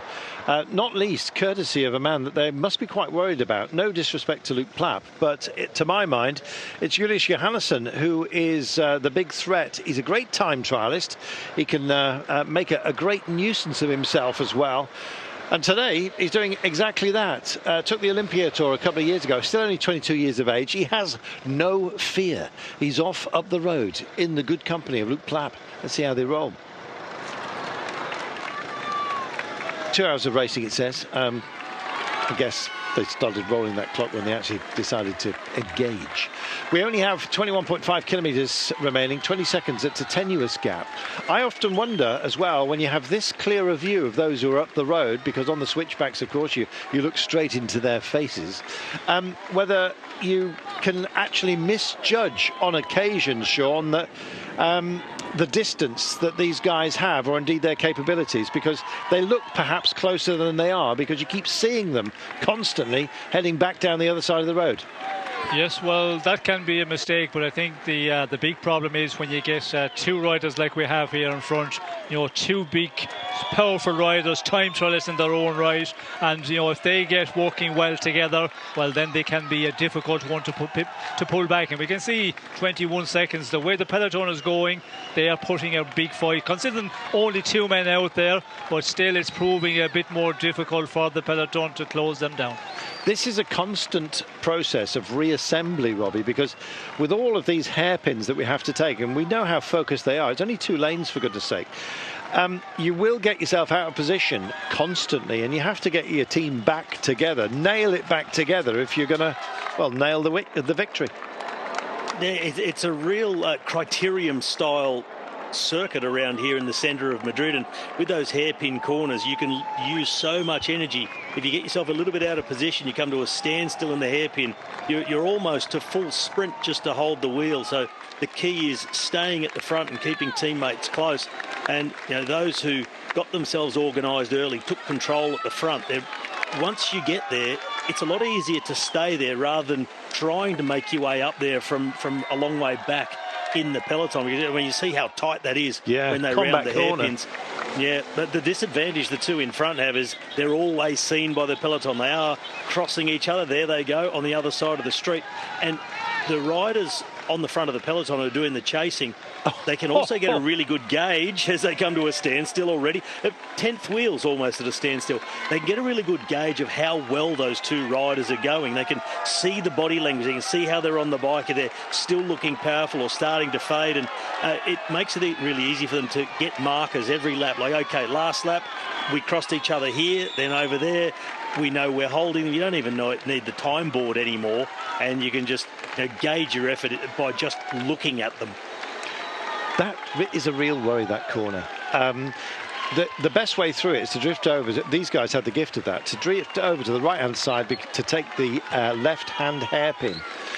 The trouble is, you open up the centre of the road whenever that happens, and we just saw a few moments ago that Davide Kimolai from Cofidis kind of came in, then hit the brakes, got into somebody from Quick Step, Alpha Vinyl. It was an absolute mess, and they've had plenty of practice at it.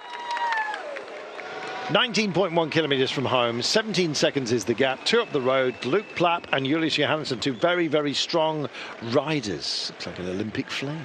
Yeah, the problem is all the hairpins. We've just been discussing how you can get yourself very much out of shape. If you go to take the corner as if you are on your own, then others will fill the gap on the inside that you basically want to turn into. So the best way to take a left-hander is to drift to the right-hand side of the road, take the apex, the nose off the apex of the corner, and smooth out the transition. There won't be space to do that, especially with the final turn coming as it does with 1 kilometre to go, about 1.2 actually. But nonetheless, there is some reassembly point after that. As Danny Van Poppel said, there's a chance to get back. It depends, Sean, though, how quickly those who get through the corner first, how many strongmen are up front, because you could find yourself playing catch-up to nothing.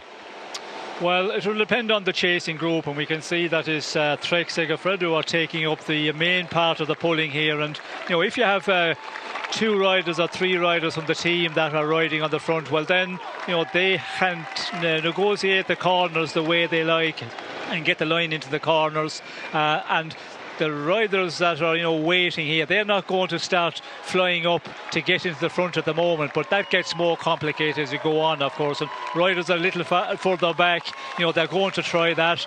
But yeah, it's a danger one as well, because the team that is leading on the front, they will move out to get a good line for the corner. A rider comes up to cut it on the inside, and they will cut it tight then and try and chop him, and that's where the danger can arise. It's going to take a lot of respect from a lot of riders and a lot of trust as well, I think it's fair to say. Let's hear from Pascal Ackermann, a man who he cannot answer a question without smiling, whether his day's gone well or not. I do like it. Yeah, I'm saying I'm still motivated and my leg's quite good. And yeah, I still wait for my victory here because I was 2 times really close. So today is hopefully the day and we're going to try everything. And I think we have a super strong team today. We are one of the only teams who have a lead out. So let's do it today. How has been these 3 weeks for you? Because there are not many chances for the sprinters. We had a lot of battle in the mountains. So how is it to survive, let's say, these 3 weeks to arrive kind of fresh to the last day? Yeah, I mean, for us sprinters, it's really hard because there's so many mountain uphill finishes. And yeah, especially for me, it was really hard in the first week because I had a crash in the Europeans and had really trouble with my finger. So I couldn't really go deep in the first day, so I lost already 2 chances, and I think I could move up in the next days, and so hopefully today I will have the legs to win. Who do you think are the main rivals? Do you think the sprinters, they are still as fresh as they've been the last day? I think nobody is fresh anymore. Also, I hope Mats is really tired today because he showed up that he's super strong in the last week. So yeah, and we also have Tim Merlier. He was one of the best sprinters this year. Also, Caden Groves is fucking strong. So yeah, it's still interesting, and it's the last day. Everybody has to be motivated, keep fresh, and try everything.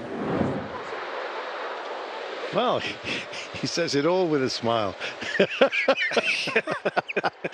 Yes, some of his rivals are very strong, as we've got. Yeah, sorry about that.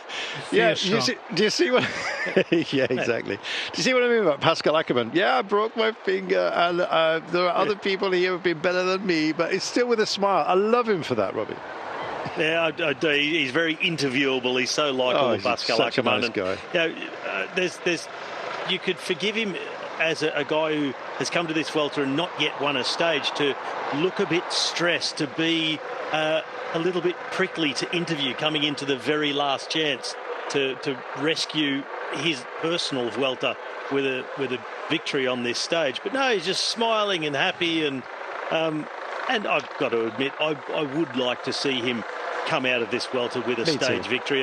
But I'm really looking forward to this sprint. I mean, I always love in the Grand Tours when it's a normal road stage for the final stage, we get a big bunch sprint that is some reward for the men who have suffered so badly just to make it.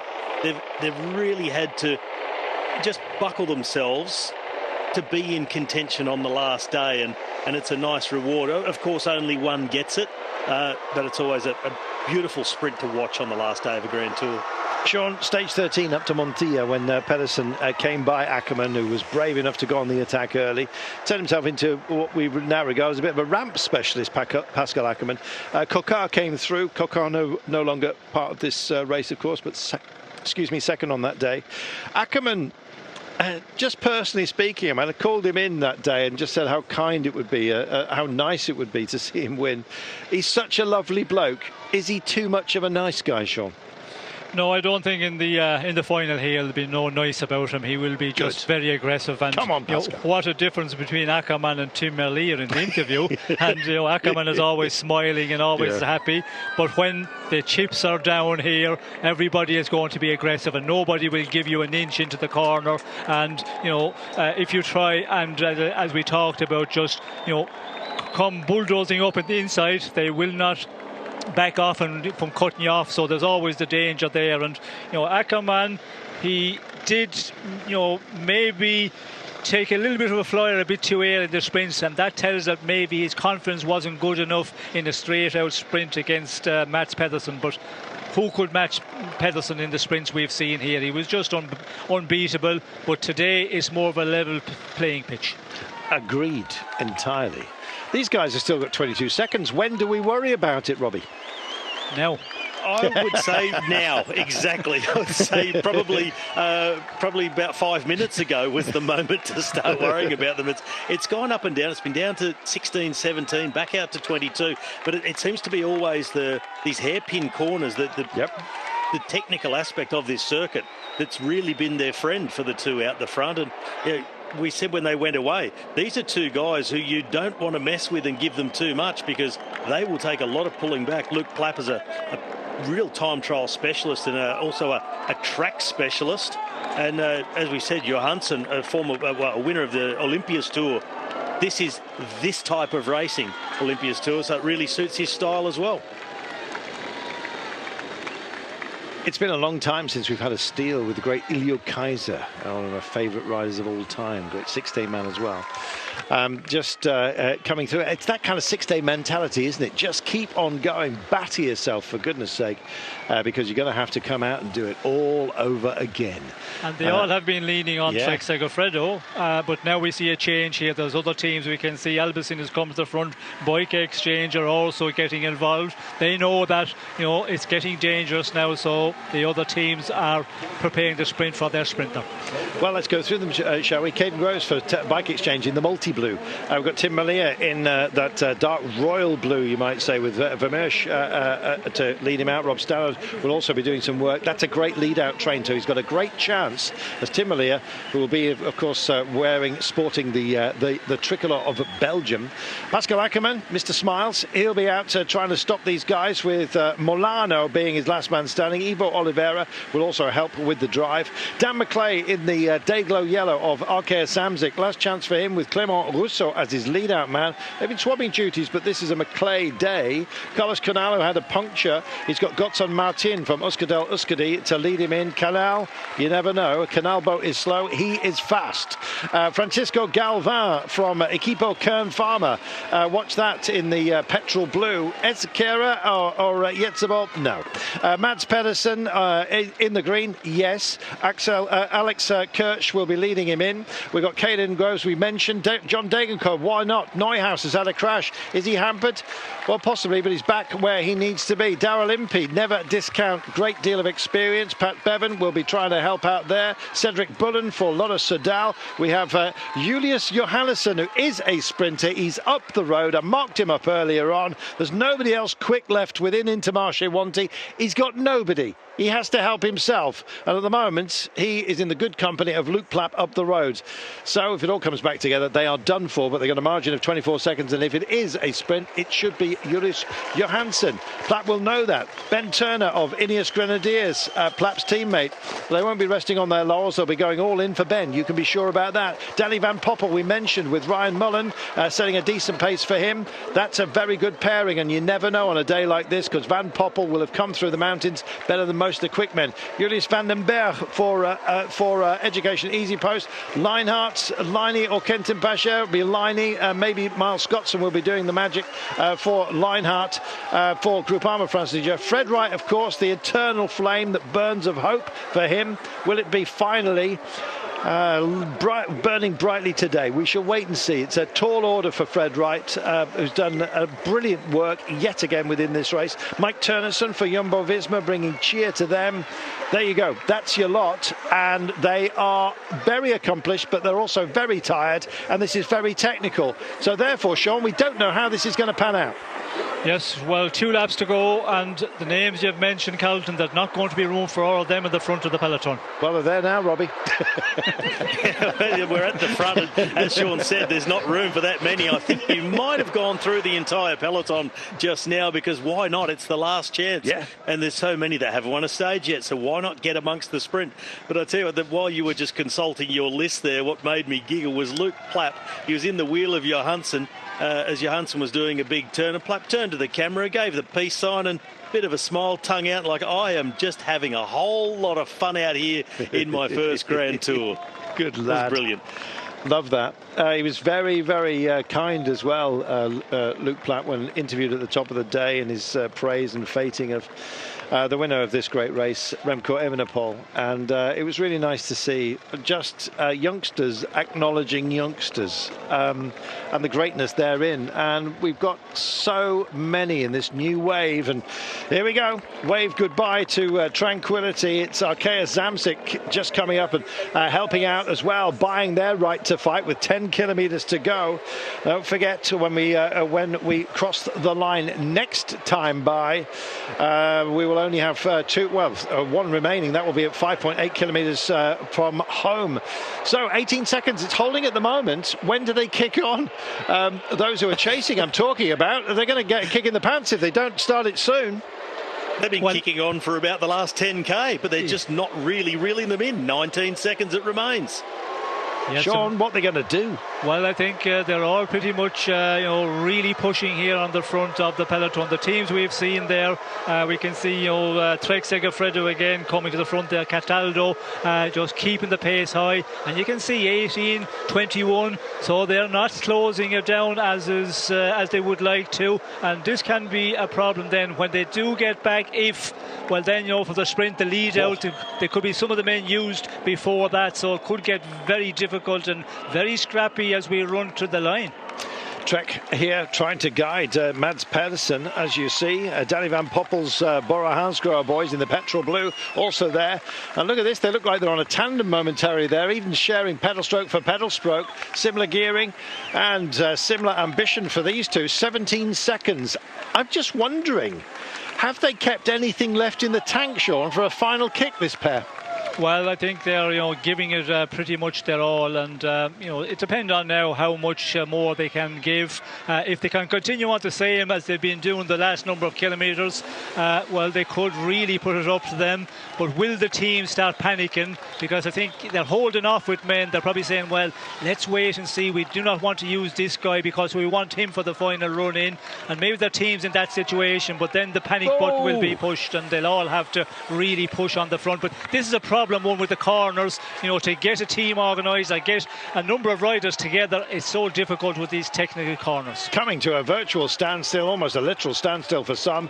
You can unclip if life's not going well for you. And look at this, Alpecin de Koning working for the Belgian champion Tim Malia, and just tucked in behind it is Bike Exchange, working of course for Caden Groves. There come Trek with the big green meanie of Mads Pedersen, who's been eating everything. These guys are eating into the rest of the terrain.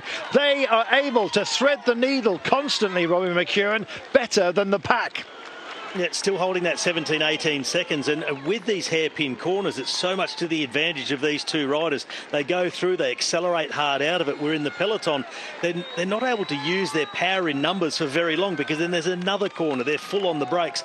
And the riders at the front of the peloton, the domestiques riding for their sprinters, they're not really jumping out of the corners. They're trying to take it easy out of the corners, let their sprinters cruise up to speed and not burn the sprint legs. And of course, like Sean mentioned, the teams are depleted. Nobody's got the full complement, so they're all trying to just manage their resources very carefully, not use anyone up too soon and save it for the last moment. It is starting to gamble. 7.5 kilometres to go. This is now the smallest the gap has been at 15 seconds as more teams get involved, and they have seen the danger most definitely. Well, there's two up the road at the moment. They're from Alpecin de Koning, trying to work for Tim Malia, who is disengaged from them. In fact, the two who are driving on have disengaged the rest of the peloton.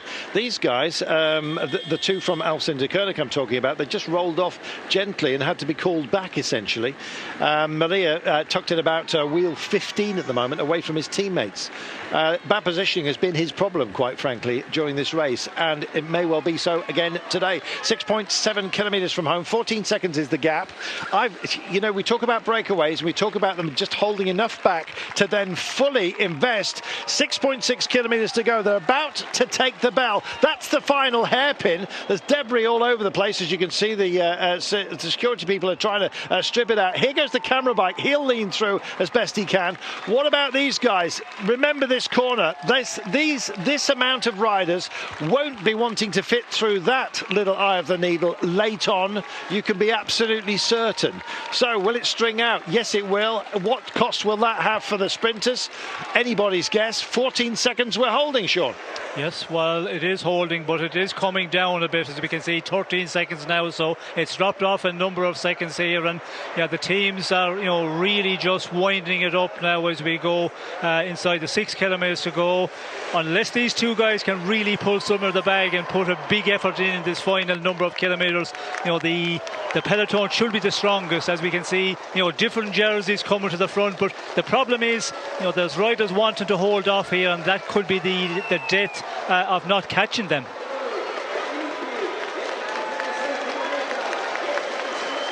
And the bell will ring upon them. This will announce the final lap of the final stage of this great Vuelta, and here they come, absolutely mobbed across the road, as you can see. There's the bell.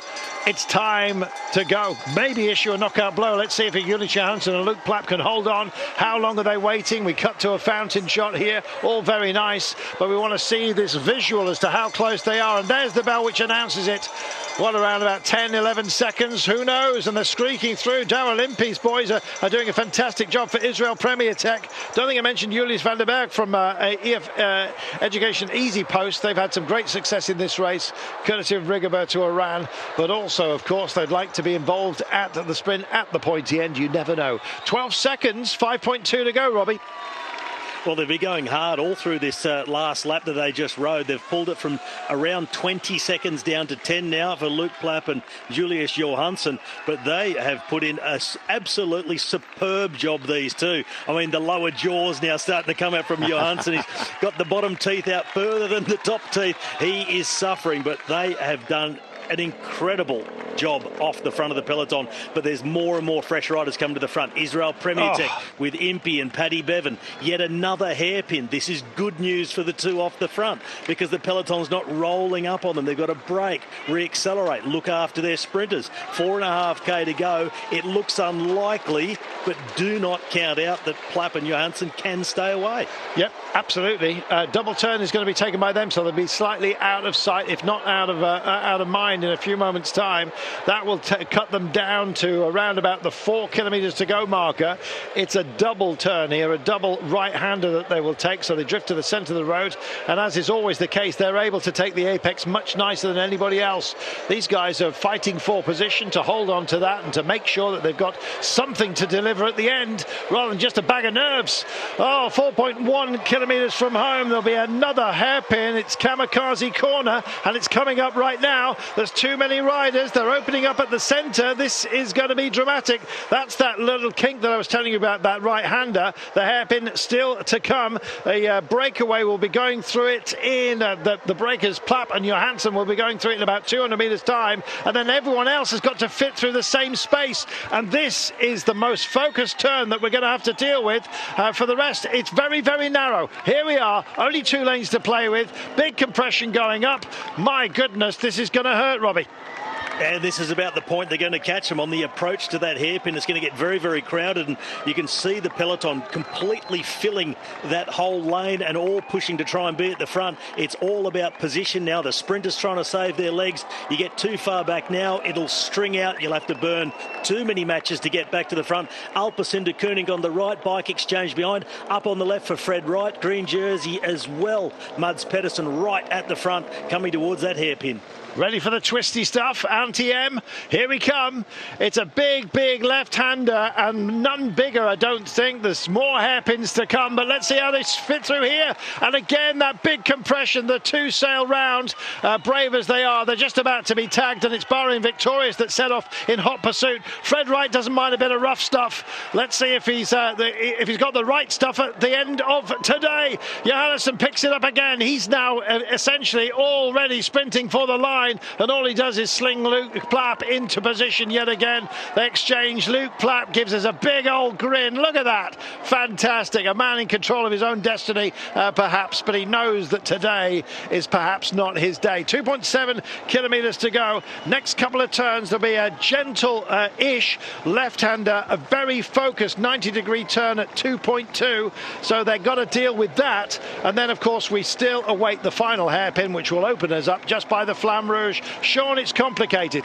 Yes, it is complicated, and we can see there, you know, there's different teams. Israel, we can see Impey came to the front and gave a really big pull there. We can see now it's Bahrain. It looks like Sutherland is pulling on, but the two out front, we could see, you know, they had a bit more to give when they were almost pulled in, and they just edge it out a little bit more. But you know, we can see the peloton, they're just on them now, and still 2 kilometres to go. So it's just not going to happen for the two men out front. 19, excuse me, 100 metres remaining. There's there is another kink before the final hairpin.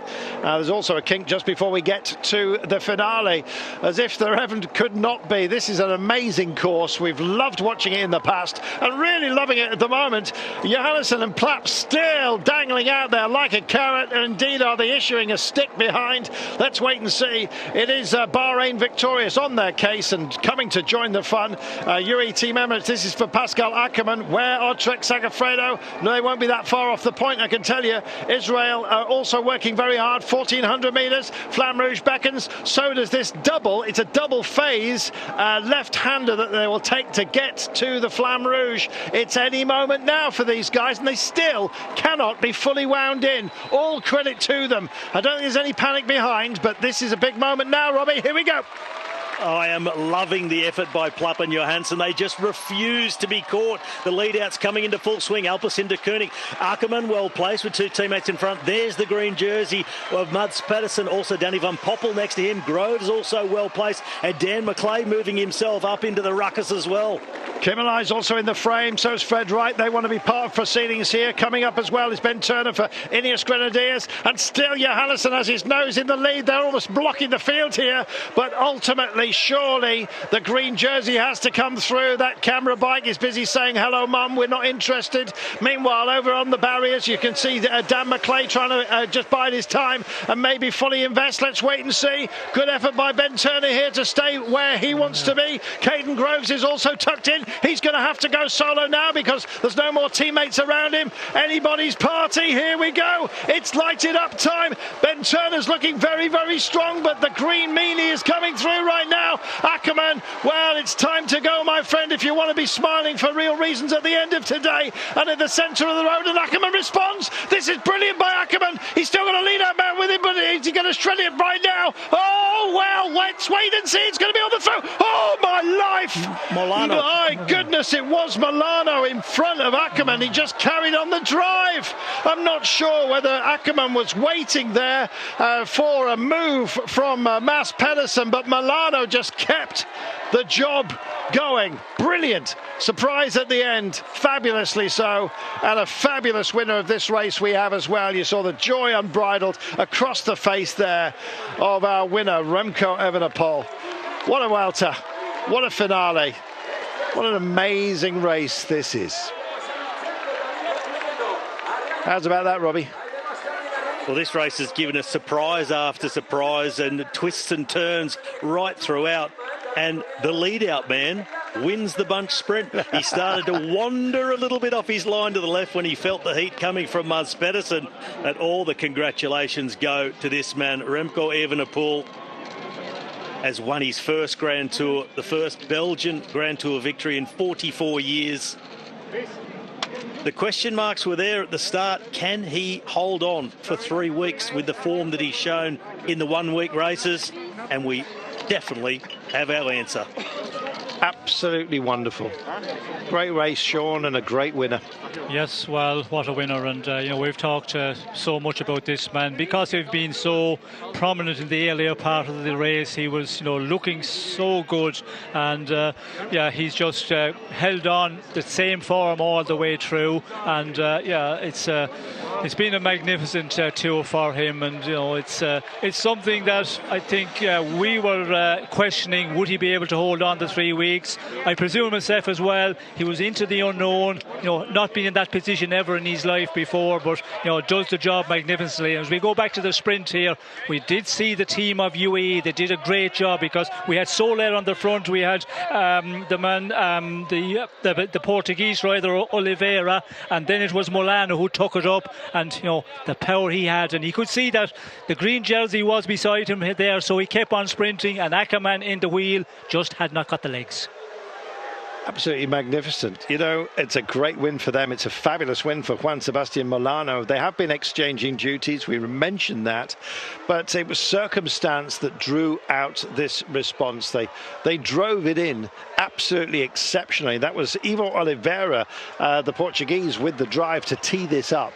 And then with the danger, of course, of Mads Pedersen coming up in the green jersey, it meant that it needed a sustained effort from Juan Sebastian Molano to get to the line, and I guess he accidentally won it. Let's have a look at that's suddenly a fixed grin there from Pascal Ackermann.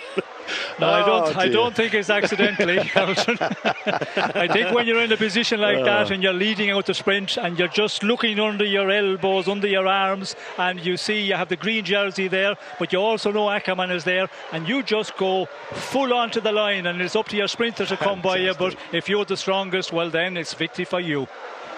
If you're the strongest, and throughout the entire 3 weeks, the strongest man was Remco Evenepoel.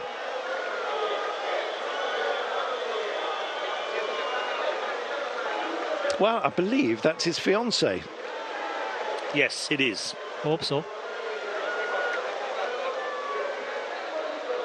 Me too, sure. Oh dear. Well, this is going to go on for some time. Let the party begin, Robbie. Well, the party will go long into tomorrow. Oh, in fact, it's already tomorrow where I'm sitting. Is that a bid to go to bed? No, far from it. I'm still too excited from watching that sprint. Good man. And they were all lined across the road. Molano, Pedersen, Mike Turnison, Danny van Poppel, Caden Groves tucked just in behind alongside Ackermann. Let's have a look. What a sprint. This is how it came to the line. Molano took it ahead of Mads Pedersen with Pascal Ackermann in the third place. They needed his photo. It's been a while. Turnison was well positioned. So was Danny van Poppel, Caden Groves, Fred Wright, Tamino, Turner, Buellens as well. Tim Malia, was he here? He was, but not first across the line.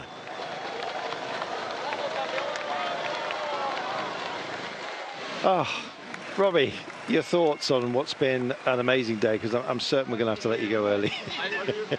Oh, well, I don't know if you're lucky or unlucky, Carlton, but I'm going to stay with you right through to the end. Oh, good lad.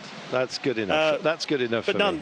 Nonetheless, I'll give you the thoughts. I thought it was a fantastic final stage. I mean, the fight put up by Luke Plapp and Julius Johansson was exceptional. I thought they did such an incredible ride and only got caught in the final kilometre. And even then they slotted onto the front of the peloton and said, well, why don't we just lead you out as well now? It actually helped out the team of UAE, and they were so well organised. It was really Alpecin de Koenig and Trek have sort of looked to going to be the ones who are the best organised and formed the lead-out train. And Ivo Oliveira did a fantastic job. And Molano, his victory here reminds me of Gert Steegmans in the 2007 Tour de France in Ghent, where he was leading out Tom Bonen and accidentally won the stage. Sean, it was a wonderful finale, wasn't it? Yes, well, it's always, a slow burner, and in the final stage when you're finishing in Madrid, circuit race in the end, and of course the tradition, the roll in, the easy start, we talked about all of that, Carlton, but it never disappoints, that final preparation in the last number of laps for the sprint for the fast men, and certainly did not disappoint this time round either. Let's get the thoughts of Alberto Contador, shall we?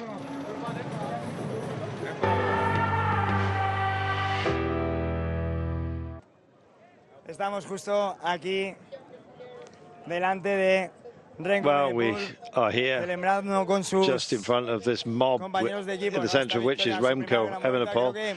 already celebrating with his teammates this first Grand Tour victory. Such an important victory. This will bring him so much confidence going forward. Maybe thinking about the Tour de France, who knows? I've had the opportunity to talk a little bit with him about his fights against Vingegaard or Pogacar. He doesn't have any limits. The question is, can he overcome them? He's only 22 years old and he has a lot of ambition, so I guess we will see. It's his legs that will do the talking. Well, they certainly did in this race. Let's remind ourselves, you know, he's a young man. He's 22 years of age, for goodness sake. And he takes his first stage win, emphatically so, in the individual time trial. That was a breaking of an emotional dam apart from anything else. He then goes and wins up Pional on a day of immense pressure, winding in an enormous breakaway of 41 riders, we remind you, 43 at times. Catches Hessink 200 metres from the line, sprints after that kind of day against Enric Mas, takes a stage win, underlining his greatness. He's our winner. So with Juan Sebastian Molano in all the pressure in here, winning this final stage, surprisingly, for UAE in Madrid. All the action, of course, is about Remco Evenepoel winning this Vuelta for the first time in 44 years. Belgium has a Grand Tour winner, and there he is with his teammates and, of course, with his fiancée, congratulating him on that wonderful, wonderful Vuelta. He did it, 22 years old, and the guys of Quick Step going in right now to congratulate him with that special Vuelta shirt, congratulating, of course, Remco Evenepoel, the winner of this Vuelta. Sean, it's going to be one heck of a party in Belgium. I bet you're glad you don't live there anymore. You won't get any sleep tonight. Yes, it will be a big one, of course. And, you know, there's so much interest in Remco Evenepoel in the past number of years, and you know, the talk about if he can do that, will he be able to do that, and now he's done it. And of course the Belgians are in a drought to win a big 3-weeker. It's been 44 years the last time they won one, so it will be huge in the cycling mad country of Belgium. No change in the overall classification despite the best efforts of those to just grab a couple of seconds at the intermediate sprint. Evenepoel is our winner by a margin of 2 minutes and 7.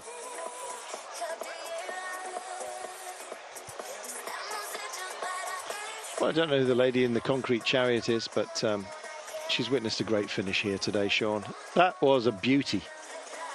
Yes, it was, and I think she was hoping there might be a bit of more spectacle in the corner there, a crash maybe, but everything went through cleanly, and you know, the big fight into those final corners all went well, and that's what you need, and a fair sprint as well. And you know, we could see the UAE, they were the strongest team in the end, and they kind of held off, I suppose, for a while. We did not see much of them. It was the team of Merlier, Albacin, Boyk Exchange were very much up there.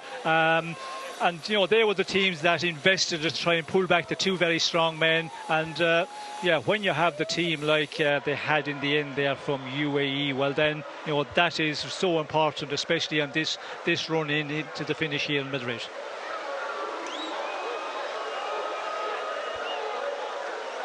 A lot of work done, Robbie, during this final stage for Tim Merlier, and he just never managed to latch on. No, just obviously didn't have the legs and didn't have what was required to get himself up there in the sprint. The team, you know, they did their work on the front and they tried to get him in position, but this is the first Grand Tour that Tim Merlier has actually finished. He's won stages in the Giro and in the Tour de France, both very early in those two races, within the first 3 stages on both occasions. But I think that despite the fact that he wasn't up there in the sprint today on this final stage of the Vuelta, that actually finishing this race is going to take him to the next level as a bike rider, and we'll see him next year with Quick Step Alpha Vinyl as the sprinters. We take another look at this sprint from 500 out. Marc Soler, you know, how good has he been throughout this entire Vuelta? He's the super combative of the entire race, so the most combative rider of all. But look at them, 3 in a row, and what a lead out here from Oliveira as well. And then Molano, I mean, he takes it up with less than 200 metres to go, so maybe it's no surprise that the lead-out man was in contention. And you see him just start to cross over to his left as Pedersen was coming. But then Pedersen, he just had to sit down. He couldn't quite keep the power on all the way. And, well, that's also, I guess, reasonable to expect for a man who rode so well throughout the entire Tour de France and all the way through this Vuelta that eventually the tank went on to empty. No surprise. Well, I sincerely hope that Tim Malia finds his mojo, because he's a fantastic sprinter, and it would be wonderful for him to reinvigorate himself. And I guess, as you say, Robbie, it is all part of that learning process. Getting through a Grand Tour is no mean feat. And quite a few sprinters, sadly, did not make it. Mark Einhorn was out. Of course, Brian Kokar had to go on other duties. Ethan Hayter, sad to say. Boy Van Poppel and Gerben Tyson also. Uhl as well, another of the sprinters that had to go. Penelava, a quick man. So was Jake Stewart, Battistella, Van Dram. And, of course, Sam Bennett, not here at the grand finale. Here's your green jersey winner. Didn't quite top it off with victory on the final stage, but you know what? He's worked so hard to get to that point. We'll be hearing from Mats Pedersen in a short while. But first, it's Remco Evenepoel, winner of La Vuelta. Remco, it's not a dream anymore. It's reality. You're the winner of La Vuelta.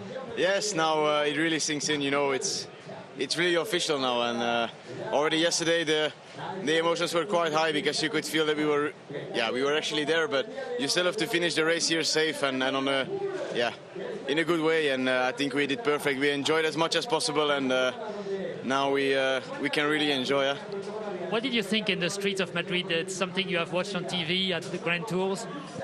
Yeah, you know, I had not much time to think, because it was really a technical course, and it was getting more nervous every lap. So it was not that nice anymore in the end. But I'm happy we survived, and we are here now. You realize it's something historical?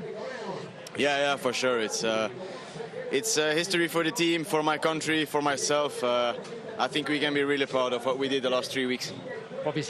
Thank you. And Sean, he can be proud. That was a magnificent showing in all terrain.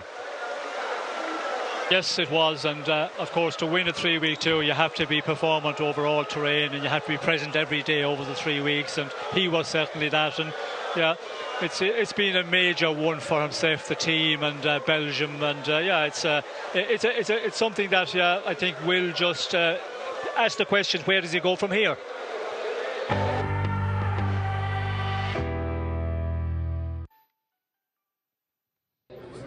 Well, this morning they signed on for duty, and it was an acknowledgement to the greats as well. Nibali and Valverde given a guard of honour, with a few squirts of water, of course, just to keep it real. Nice to see. That's how we rolled out this morning. Well, late afternoon, I should say. But when the racing flag dropped, there was no racing. It was a true celebration today, and despite a few skirmishes and those who would try and spoil the party, everyone told the line in the end.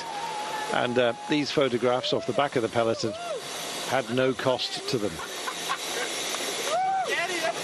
Party it was, but there was a serious bit of racing to be done, and when we finally came into town, it was time indeed to invest in our final circuit. One man rolled off the front. This was not an attack by Alejandro Valverde, but completing a lap of honour and being able to take the time to say thank you to the fans, and they, of course, to thank him right back. End of a great career, with some darkness within it, as you well know, but hugely loved. And one thing you could never take away from Alejandro Valverde was his fighting spirit, and doing it for the oldies. Should be a grey jersey, really, but no. And then into town, and you can see the poker faces were there, and no surprise, because we had a really spirited breakaway. Two riders decided that they might well just try and spoil the fun of the quick men. Not bad themselves in terms of pace, but Johansson and Platt were wound in, and it came down to the throw. In the end, Milano it was. They were so busy holding off Mads Pedersen. He took the win ahead of his teammate Pascal Ackermann. Remco Evenepoel crossed the line in the red jersey, which he now officially owns. Spectacular performance by him. He wins a white jersey as well.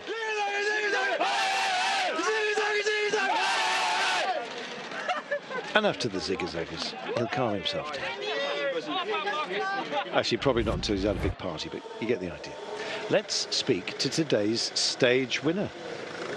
Juan Sebastian Molano. Here he is. Parece que has empezado el sprint como lanzador. Juan Sebastian, it seems you started this sprint as a launcher. What happened? En este momento, well, yeah. Lo estoy asimilando. Sabía que in this moment, I'm kind of still coming to terms with it, to be honest. I knew I needed to do a really good job, and I had good legs today. I launched 300 meters from the line because that's where I launched my lead out. I mean, the team did a perfect job. I looked on my left to see if somebody was going to overtake me, and I didn't think to stop. I am just so happy and so grateful to my team that I was able to push on. The stage victory is dedicated to my mum and all my family and my brothers, and also, of course, to my team. They did a great job, and so did I. Are you aware that you're the first Colombian rider to win this stage? It's incredible. I'm still pinching myself, to be honest. I can't quite believe it. I've been doing so much work coming here, all the efforts we do as a cyclist, all the preparation, all the long miles far from home. I just could not be happier.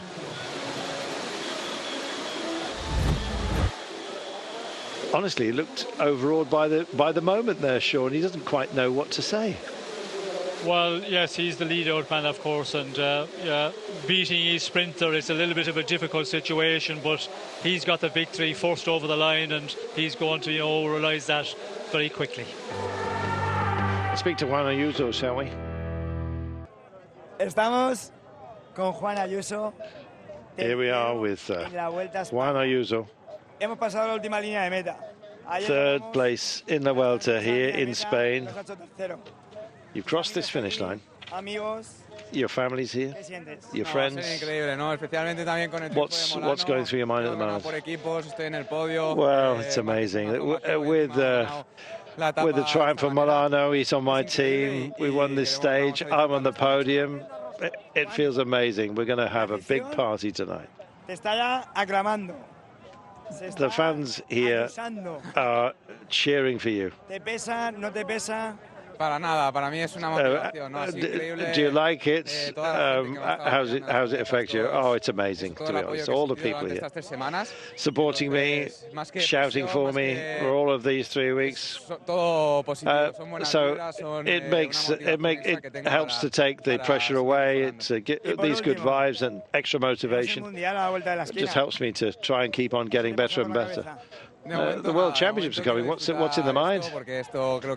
Well, so far, I just want to enjoy what I've done here. It's very special to be with my team, my friends and my family. World Champs are in a couple of weeks, he says, for me. So I'm just going to enjoy today. You enjoy it, you deserve it.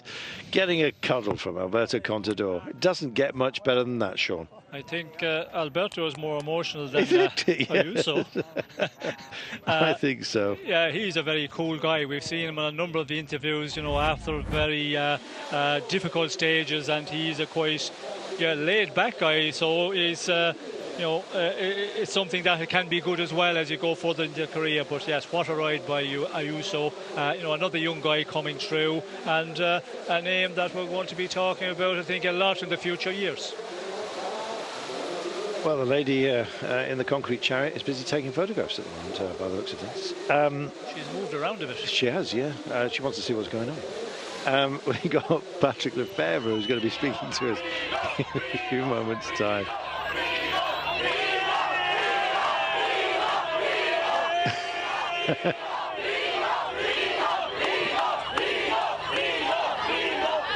They want to see Rigoberto around. It's the Colombian fans who've mobbed the EF Education Easy Pose bus. How lovely is this, Robbie? Yeah, it's beautiful when the Colombian fans are at the races. They are so enthusiastic. They are just over the moon to see their riders, and when they perform like they have in this Vuelta with Rigo and of course Molano today, it's party time for everyone.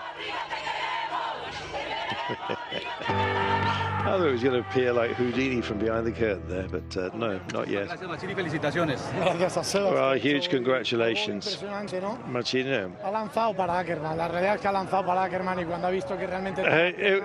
How amazing. He launched for Ackerman, and when he saw that he had the legs, he just thought, oh, let's go for it. And so to get both on the day's podium, it's a great satisfaction for us. He's an amazing rider. And we've had some bad moments out there, but that is so positive for us. How do you define Milano in one sentence? He said a great person, an amazing cyclist. You believed in it, and you waited, and you've done the one of the great stages of the Vuelta. Well, we've had Soler, we've of course Ayuso, we've had Ackerman, Milano, McNulty as well, Polans. It's a luxury team, he says. Machine, we can tell that you're very emotional. Congratulations. Well, it's like my last day as a sports director, and it was just the best of days.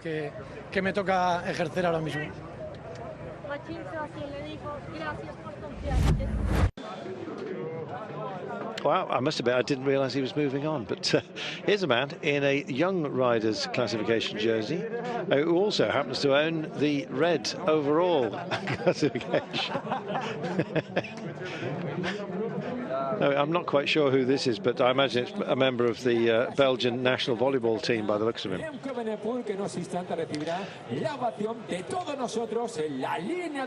Well, there is, of course, somebody missing from all of this, and that of course is Primož Roglič. This image of Primož Roglič covered in blood was certainly not what the Slovenian hoped for in this Vuelta. As a triple holder, he was looking for redemption after a second Tour de France failure in a row, and this was similar scenarios to the last two editions, as both wins came after disappointments in July. A Planche de Belleville, an individual time trial in 2020, and an early crash in 21. This year's quest looked on a good path on stage 4 as he won in La Guardia and took the red jersey. But 2 days later, the first hard mountain finish of this Vuelta, Remco looked as if he was putting an end to Roglic's dream, dropping him 1 minute and 30 behind in the fog of Pico Llano. Primož Roglič went into fighting mode, as he always does. He's a man who never gives up. Well, on stages 14 and 15, during the Sierra Nevada weekend, the momentum looked to shift. Roglič attacked on both stages and took time on both stages. 2 minutes and 41 down after stage 13, he came back to 1 minute and 34 after stage 15. And looked like everything could be happening or about to happen in the final week. His late attack on stage 16 had everyone thinking he could really turn around the race. But of course, it wasn't going to happen.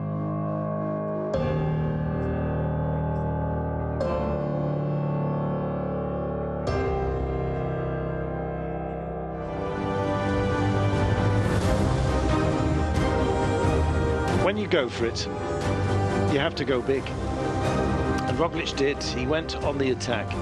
And this was the moment he drifted back in with a sprint train, essentially.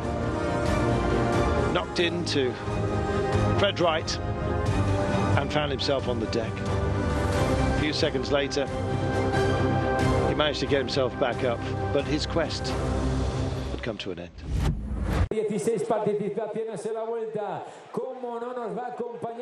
Primož Roglic, a big name missing from this final day, of course.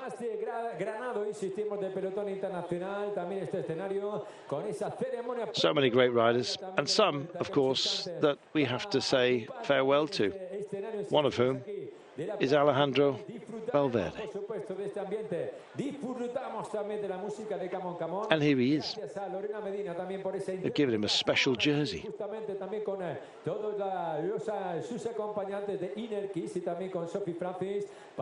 An amazing amount of goodwill follows him around, of course. Bien arropado por parte de todo su equipo, luciendo el maillot amarillo con la victoria de la Vuelta del año 2009. Los aplausos de todo el público de Madrid el día de su despedida, Alejandro Valverde. Robbie, we're saying goodbye to a great. Yeah, we are saying goodbye to one of the greats, a former winner of the Vuelta a España, a former world champion. After 21 seasons as a professional and much loved in Spain and a big fan favourite wherever he goes. Leave quite a large hole when he departs at the end of the season in the pro peloton, and particularly amongst the Spaniards. But as we saw, there's plenty of up-and-comers ready to try and fill that up, like Ayuso in the future. But yeah, you see the crowd here for Alejandro Valverde, and flanked by his teammates, enormously popular. And I'm sure we'll see plenty more of him for the rest of this season, because he said himself he's not done yet. Well, just reminding us of what he's achieved. World champion, of course. Oh, I see.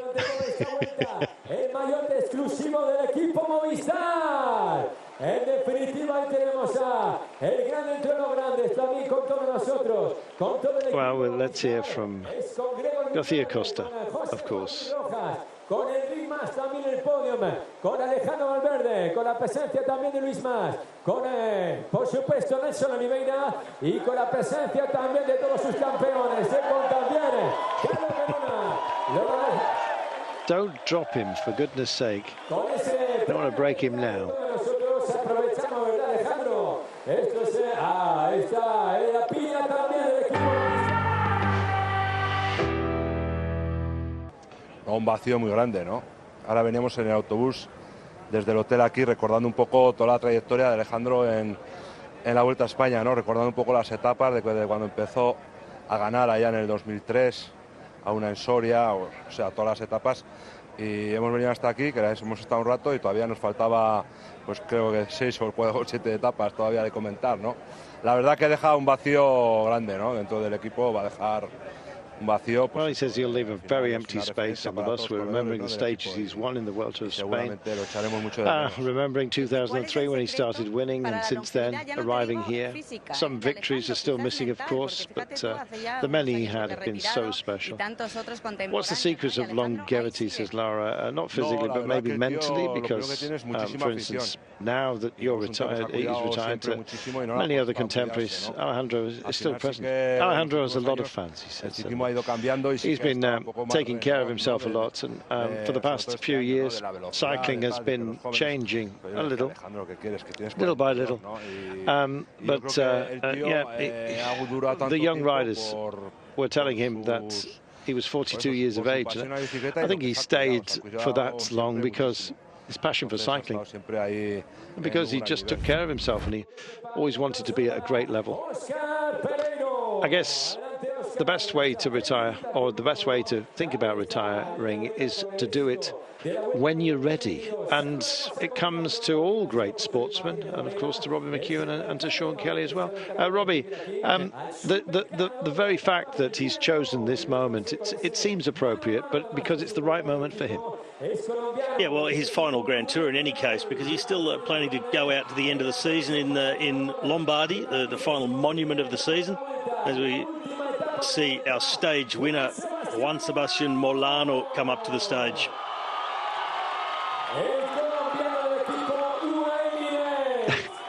Sean, he looks he looks like he can't quite believe it, and I'm sure that that is the case. Yes, I think he looks scared when he goes back to the bus with Ackerman. But, you know, there was nothing... He'll just smile at him. There was nothing wrong about that. It wasn't a case where, you know, he tried to win. He was in the front. He could see the green jersey on his left. And he was talking about in the interview as well, I'm not sure if the translation was right, he was talking about 300 metres to go. But he was delivered by Ivo Oliveira. I think about 130 metres, so it was the perfect position for anybody with a sprinter to kick it on, and he just went full gas because he was thinking this is for Ackerman, he will come over me in the final 10 metres to the line. But no, he was so strong and super sprint, and yeah, we did see Ackerman was trying to come but just hadn't got the legs. Pedersen as well tried, he didn't have the power, and this man on the podium, he was the strongest and had the fastest run to the line and gets his stage win. Well, and what definitely keeps him in the clear, you know, is that with him winning, Ackerman wasn't even second, he was third. So Pedersen got in between them. So it was a good thing that the lead-out man turned out to be the strongest. Indeed, absolutely. Yes, and you can't, of course, in 1 and 2. Sorry, Sean, yeah. You can't, of course, you know, knock off your sprint for your leader when there's other riders, you know, just around you. If it's a clear sprint and you're out, you know, 2 or 3 metres on an advantage, you look about and you can see that you can, you know, get the stage win, first and second maybe. But in a tight sprint like that, you have to go all the way to the line, as Molano had to do. Well, he gets a stage win trophy. He gets what's it, days combativity? I'm not quite sure. He's got some of this as well. He may as well drink it because he'll be staying in a different hotel tonight. Let's hear from Luke Plapp, shall we? Animated the day. He was part of the drive to try and deny the sprinters. Here he is. Can we? I mean, Lucas, that was some effort today. You nearly got to nail this. Nearly. Just topped myself off, mate, after 3 weeks of putting myself in the hurt locker. No, it was great fun out there. I was just saying before, I think when you know you're probably going to get caught, you just enjoy it more, and I think that causes you to go a bit further off the front, and I was just soaking up every bit of it, chasing the motorbikes and the cars, and it was amazing with the crowd, mate. Every inch of the course was covered, and it was just brilliant fun out there. Was there one moment you thought we might nail this one? Absolutely not. On you. From the second I was out there, I sort of wanted to go back in the bunch because I thought it'd be easier, but nah, look, it was just great to be out there, get the jersey out there, do it proud, and look, it's just been an amazing 3 weeks, to be honest, and I've loved every bit of it, and to be off the front and have a bit of fun was just a great way to cap it off. Exactly. If you have to finish it, then finish it off in front. Exactly, mate, exactly. Thanks, mate. Any team needs a Luke Plapp, don't they, Robbie? Yeah, what a level of enthusiasm after 3 weeks of suffering and, you know, having fun, but doing it at 50+ kilometres an hour and making everybody buckle themselves to try and catch him and Johansson. So it was a fantastic effort. I actually think Johansson might have netted himself the Combativity Award.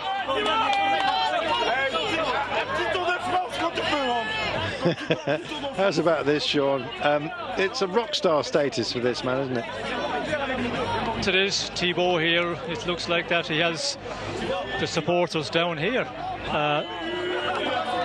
It's normally in France where we see this, but again, you know, Thibaut Pinot, it's a big name in French cycling. Well, he is the super combative of the entire race. A man who, he hardly missed a breakaway. Sean, it's great to see this going to the right rider. Yes, it is, and you know, he certainly deserves it because the way he has been riding in this race, you know, he was in unbelievable shape, and the breaks he got into, although I did question some of his moves and breakaways, but you know, that's the style of rider he is, and you know, that's what we need, because if we have all the riders that sit in the peloton and wait, well, then we have no racing at all. So you know, great to see him going out there. He gets, for his super competitive award, he gets 3,000, where I think there was another stage, a stage possibly in there for him. He got 11,000 for that, so that's the reason I see he might have spared it a bit and got another stage win because more money in the pot. Well, I don't know what's in the goodie bags, but this is your team winners, Robbie. Yeah, UAE, I was just looking through, they've ridden a spectacular race with Marc Soler with a stage win that he got for himself in Bilbao back on stage 5. Now on the final stage with Molano, and of course the 19-year-old Juan Ayuso in 3rd overall, making the podium here in his home Grand Tour.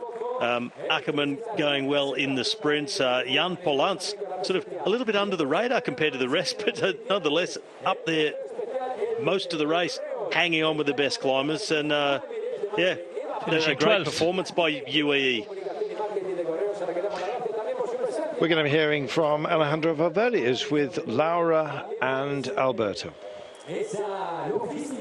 Bueno, Alejandro, a ver si controlamos las emociones, porque está siendo una jornada. Alejandro, let's see if we can control the emotions, because it's a very nice day. Well, that's about it. You saw the crowd here. What did you have in mind when you were out there? Well, obviously I enjoyed it a lot. And as the team director said yesterday, I should try to enjoy it, and that's what I tried to do. I can't be any more proud. I had goosebumps, says Alberto, when I saw you going around on that lap on your own. I had so many memories myself. To see you on the roads of Madrid, you have so much respect from the peloton after so many years as a professional cyclist. You being on the Vuelta, you were on the podium for a couple of stages. How does it feel? Oh, it's amazing. All the emotions come flooding back, of course. 6 kilometers from the finish, I just had no words anymore. I'm so happy, you know. It went so well for me throughout my entire cycling career. So, what are you going to miss? Says Laura.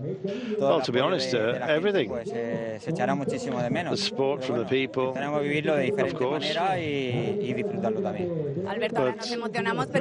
But I would like to enjoy life in a different way. Alberto, we're emotional. We've been fighting a lot against each other. The other day,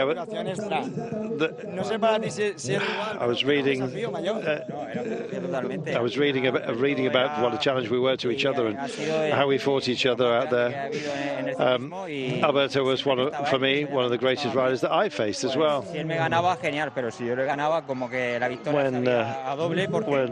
I was winning, it was fine, and when he was winning, it was fine too. But we had a great rivalry. One thing more, on the Italian newspapers, I saw that they described us as rivals, both on the bike but off the bike as well. But we had so much respect and admiration for each other. But we were competitors, of course. But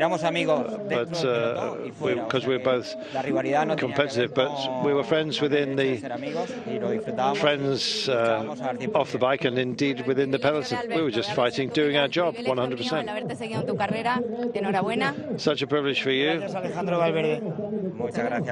First to have been in each other's company. Oh, there you go. Just a reminder, of course, that Alberto Contador is 39 years of age, and Alejandro Valverde, is he 46? 42. 42. All right. So, well, 3 years, which is why Valverde calls Alberto Contador kid. Only out of fun. Speaking of kids. Yeah, absolutely. 22. And my goodness, the best young rider. And the best of everything else as well, Sean. Yes, well, he's the best man in the race, and yeah, he wins also the young jersey classification, and we've seen that more recent, I suppose, in the big tours. Pogacar as well, winning the tour and then also winning the white jersey classification. So that tells the crop of young riders are coming through, and they will be the stars of the future. This though, Robbie, was the dominant performance of any of the Jersey competitions.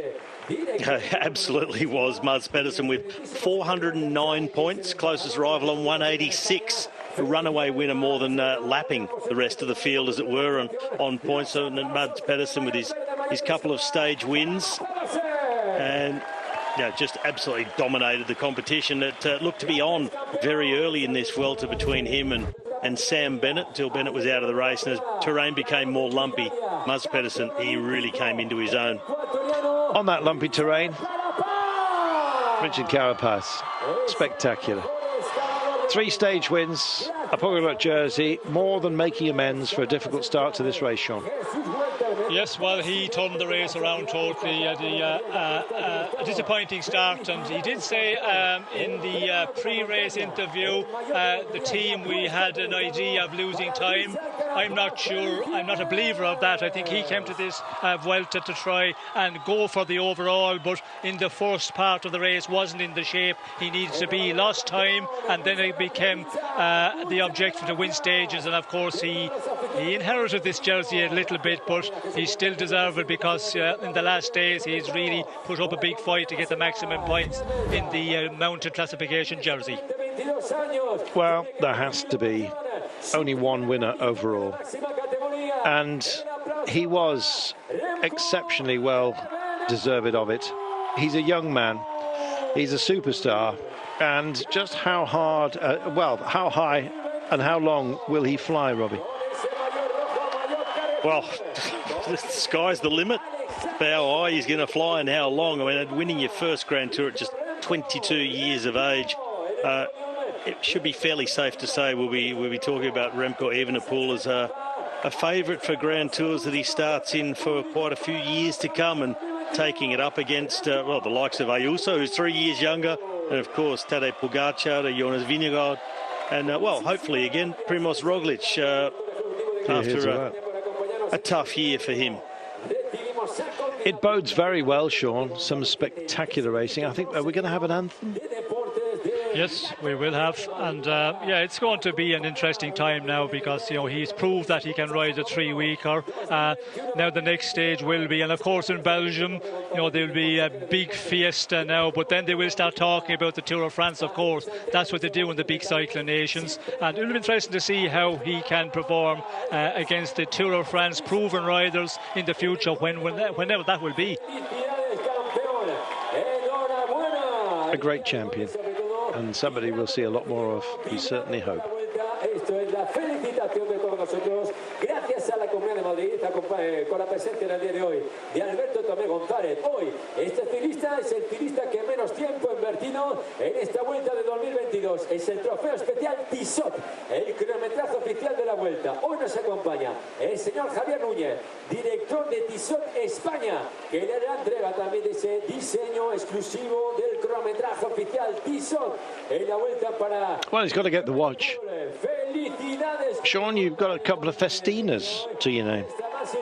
Yes, of course. Festina was a big watch for many years during the big races, and now we see that has changed. And I rode with the Festina team, of course, so I have a supply of watches to the end of my day.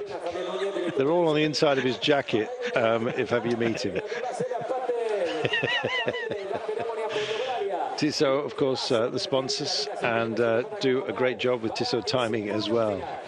Looks like the lady in the concrete chariot's gone to bed, Sean. Yes, the night lights are on. Evenepoel wins this race by a margin of 2 minutes and 2. I think I was rather unkind and thought it was 2 minutes and 7, but 2 minutes and 2 nonetheless. Enric Mas crept 3 seconds closer in this stage, taking the intermediate sprint. Exactly that. Ayuso in third place, making up our podium, and we are now going to see this podium.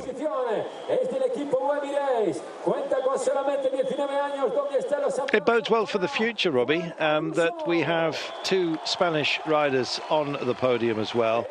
After what's been a barren period, really, for Spanish cycling, they were holding on to Valverde, and now finally I think they can let the reins go, because they've got some great riders. Yeah, well, they'd already had a long wait to win a stage in their home race until Marc Soler sort of, got them back on track with his stage win. Followed up 2 days later by Jesus Herrera, so they were really back on the right track. And now with 2 riders on the podium, it's been a big month for Spanish cycling.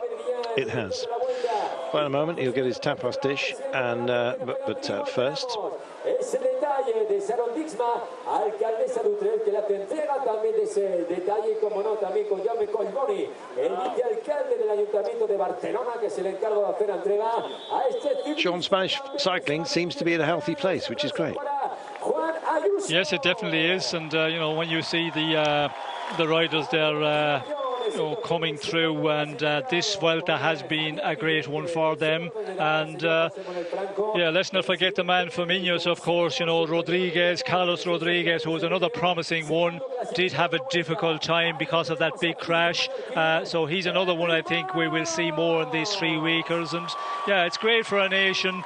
You know, when you look back, Contador, Miguel Indurain, all of those great 3-week riders, cycling in Spain, I think it will be on a high for the next number of years.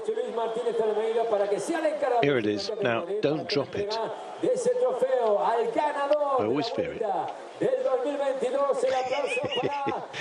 It's beautifully etched with the names of all of the winners. And of course, the latest name to be added is that of Remco Evenepoel, our champion.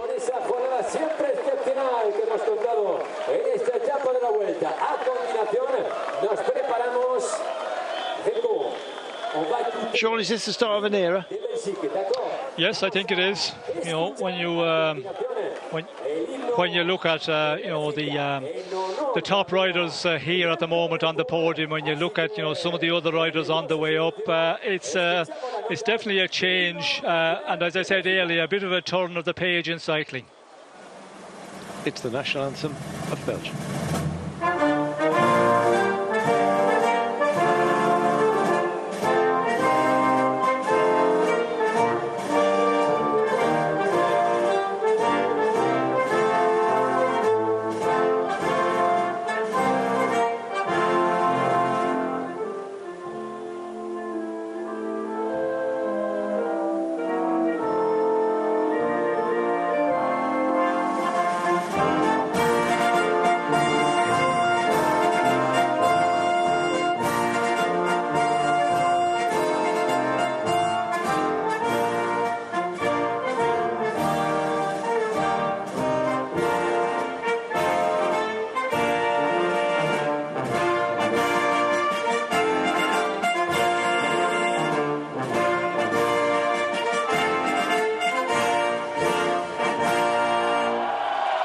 It's been a while, but now Belgium have finally taken another Grand Tour victory. And may it not be the last. We certainly hope not, because Remco Evenepoel is a special rider. We always knew it. Now it's confirmed. And this surely will not be his final Grand Tour victory. And the smile says it all, doesn't it? A new wave of cycling. And almost time for us to wave goodbye to everyone. Robbie, have you enjoyed it? I've had a fantastic time over the last 3.5 weeks, enjoying every little bit, the uphills, the downhills, the sprints, just not the heartbreak for some, but what a spectacle. And I'm looking forward to the next Grand Tour already. It'll be magnificent. Sean, your thoughts on the race as a whole? Well, end of season, of course, you know, it's always a little bit of a moment when you think the team's riders, a lot of fatigue setting in there. The racing might not be as good as you get early in the season, but what a race we've had in this Vuelta.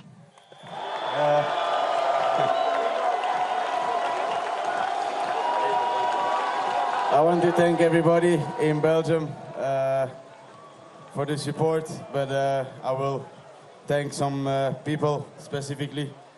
Yeah, first of all, I have to thank my fiancée that I'm gonna marry in a few months.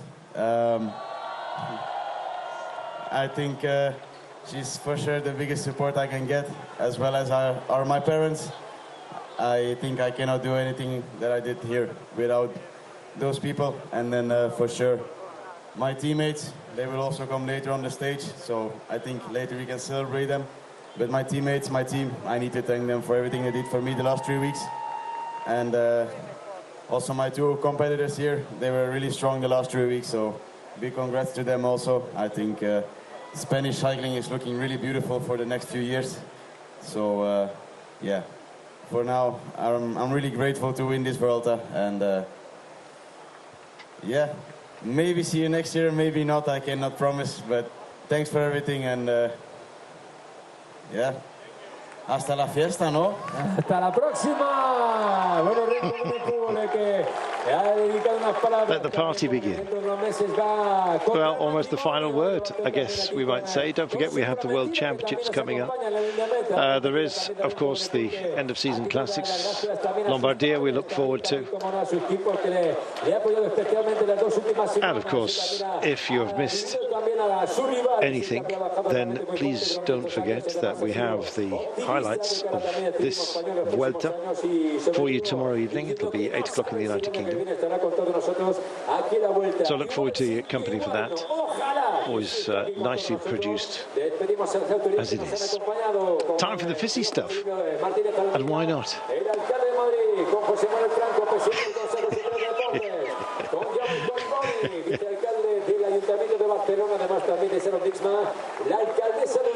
Well, thanks to everybody, to Orla, of course, on the breakaway, to Adam, to Dan, to Robbie, to Sean, and for myself, Carlton Kirby. Thank you so much for your company. It's been an absolute joy.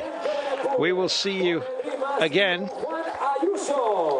of course, when the racing resumes. Still plenty of that today, but from the Vuelta, at least for now, it's farewell.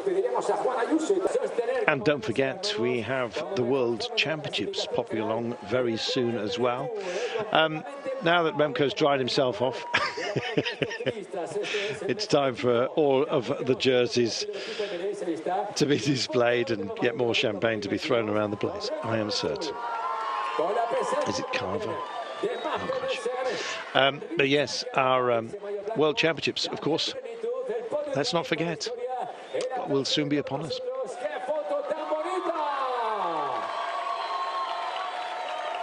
El contraste de colores del mejor equipo también de la Vuelta del 2022. Nuestra más sincera enhorabuena en este final de etapa que ha sido un auténtico placer, de verdad. Y vamos a despedir poquito. And thank you for watching as well. Well, they've bedecked the centre of Madrid in red. And that seems appropriate. It's red and off to bed, I think you might say. Don't forget.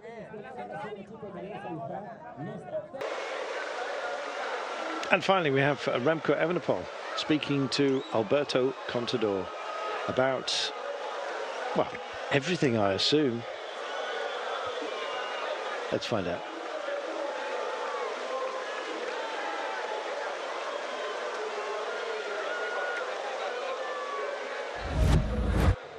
Renko, we are in Madrid, final of the Vuelta a España. 3 years ago, we are drinking one coffee. We are speaking about the future, about the tactic in the race, about what can happen. 3 years later, you won your first Grand Tour. What is important for you? You know, it's incredible. I really cannot describe the feeling I have now. It's just to share the podium with my teammates is the best feeling you can have.